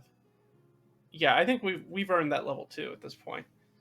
And you know, they've been through the thick and thin. They've been through the ringer. They've been their butts kicked. They've kicked butts, and I think it's time. It feels right that they went, especially this last night. This last day has been just a slog, and especially for Leah. I mean, Leah ended up basically dragging Omer around for the end of it. So I think that's more than enough to level them up to level 2. So I'll do that. And I don't think I'm going to give her a spell. Should I give her a spell? I mean, I gave her a spell at level 1, but that made sense because, well, yeah, that made sense because she had Akari that was paying for that. Between Akari and Gimbal, I think. Primarily Akari. So yeah, I think I'm going to stick with what I was going on, which is that Leah has to buy her spells. That's one of the constraints that I'm putting on her as a character, and that's just a problem with wizards in general. I think specifically in 5e, but in a lot of editions of D&D, is that they just get spells. Like, that kind of makes sense with the other classes because of where their power comes from, right? It makes sense that your deity that you worship or whatever grants you more power once you've proven yourself. It makes sense as a sorcerer that when your magic comes from like your blood and your birth and the person you are, and your bloodline, that as you use them and as you become more familiar with those powers, you just naturally are able to cast more and different types of magic. Or like a warlock where you're granted it by your patron, just like a deity. And the fact that you've proven faithful and you're shown capable, and now I reward you with more power to do more things on my behalf. Whereas wizards, like, I learn spells by knowing the math of magic, and then arbitrarily you're just like, now I just know this new spell. But like, where did that spell come from? I mean, you could. I guess you could argue that the idea that a wizard is always experimenting with the weave of magic and attempting to better themselves in that way. So anytime they have rest, that's what they do. Anytime they have downtime, they're constantly in this sort of like research loop of hypothesis, experiment, results, analysis. Do it over and over and over again, and by that way, you would come up with new spells, and I think that's fine. But we also like don't have to pay to copy it into our spell books, which is weird. Like we really should, because any time that we put a spell from like a scroll or somebody else's spell book that we do that, it does cost money for us to copy over the spell, but not when we write our own spell. I don't know. I I find it very hard to grok what the game is attempting to portray with mechanics that don't mesh up with that fantasy, right? It's whatever that version of ludonarrative dissidence is, that or dissonance is, then that's what that is. I just don't know what the gameplay term for that is. So, especially when it's not a narrative that you're trying to sell. Well, anyways, I mean, I guess you could probably say it's the same thing. It's neither here or there. But yeah, so we'll level them up to level 2. We'll kick back off with this next time, starting with them. I think just at the muster, paying stuff off, and then we're gonna have. At that point, we'll have a full day, and they can get into as much trouble as they want. We still have to figure out, and I'll add this to the threads. I'll do this right after I'm done here. Actually, you know what? I'm going to do it now because if I wait, I'll forget about it. So what I wanted to add here is that, and we'll just add this down here. It's just a new adventure thread. And it's just, is anyone chasing Leah and Omer for their basically hijinks? Because as far as we don't know if anybody knows them by sight, by name. Anybody that saw them, or if somebody had them described to them. Probably Leah. If a guard who didn't know Leah explained or described Leah now to somebody who didn't know Leah, I don't think that they would recognize that's Leah because of the big scar.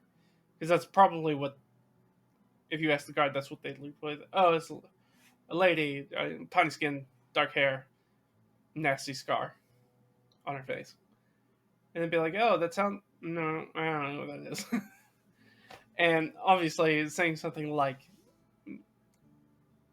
lady with dark skin, dark hair is not, that's not exactly non-general information. It's really not specific, detailed information. They'd be like, oh, you saw a person. Great. That'll really help us find them. Especially because they didn't talk to him. So I think that's it. Is there anything else that we need to speak about? No, that's it. So let's just do the closing things and then we will sign off. So obviously, Red Ragged Fiend, thanks for coming here. If you like the content, follow. If you want to watch this video after the fact, or any of the 12 sessions and episodes up to this one, if you're trying to figure out what the heck's going on, you can find all of those. You can see this all down below. Over on YouTube, it's at Red Ragged Fiend. Same thing. Pick all those up and watch them. There's a playlist, nice and easy. Throw it on in the background while you're prepping for your next D&D game or whatever. And, catch up with this, and you can see all of Leah's misadventures that are only now starting to maybe pay off a little bit, which would be nice. And if you're looking for more D&D and specifically Dungeon Master content, though I do write about some player stuff, you can visit the website down at the bottom, redraggedfiend.com. I've been writing D&D blogs since before 5th edition, so that tells you a little bit about how long I've been doing it. So there's many years of blogs that you can go through, and I think you'll find something useful for you. What else? We're doing a big world building process series where we're doing sort of top down world building from the very, very beginning. Speaking of which, there is a new blog for that should be going live tomorrow, hopefully. I have to finish a few things up, but it should be live tomorrow. And in that one, we're going to talk about language mapping. So if you're interested in anything like that and how you use language mapping for world building, and we talk a little bit about conlangs, not a lot about conlangs. There's much better resources than me for that if that's what you're interested in. But talking about sort of like the lexical distance of languages and the spread of it and how to use it for world building and to make your build some immersion in your games without being super generic, as I think languages in a lot of fantasy settings and a lot of fantasy games. So you can check that out. YouTube, um, DriveThruRPG.com. You can find our shop over there. We've got some things, everything in the shop's pay what you want, so you can download it for free, try it out if you want. If you want to support us, what we're doing here financially, and if you have the ability to do that and any sort of thing, you can do that and pay what you want through that, or you can also go to Ko-fi, ko-fi.com, Red Ragged Fiend again, and you can become a fiend and give us support that way just through a nice little donation. It would be lovely. But that is it, and that's going to be all for me. This was really fun, really went in an unexpected way. I hope you guys will join me for the next one, and we're going to figure out what's going on with Leah and Harold and their research and all those juicy, juicy details that we're just now starting to pull the thread on, and try to unravel that big, messy sweater. And we'll pick this up again next Thursday. So that's all from me. Hope you guys had a good time, and I will see you guys next time. Bye.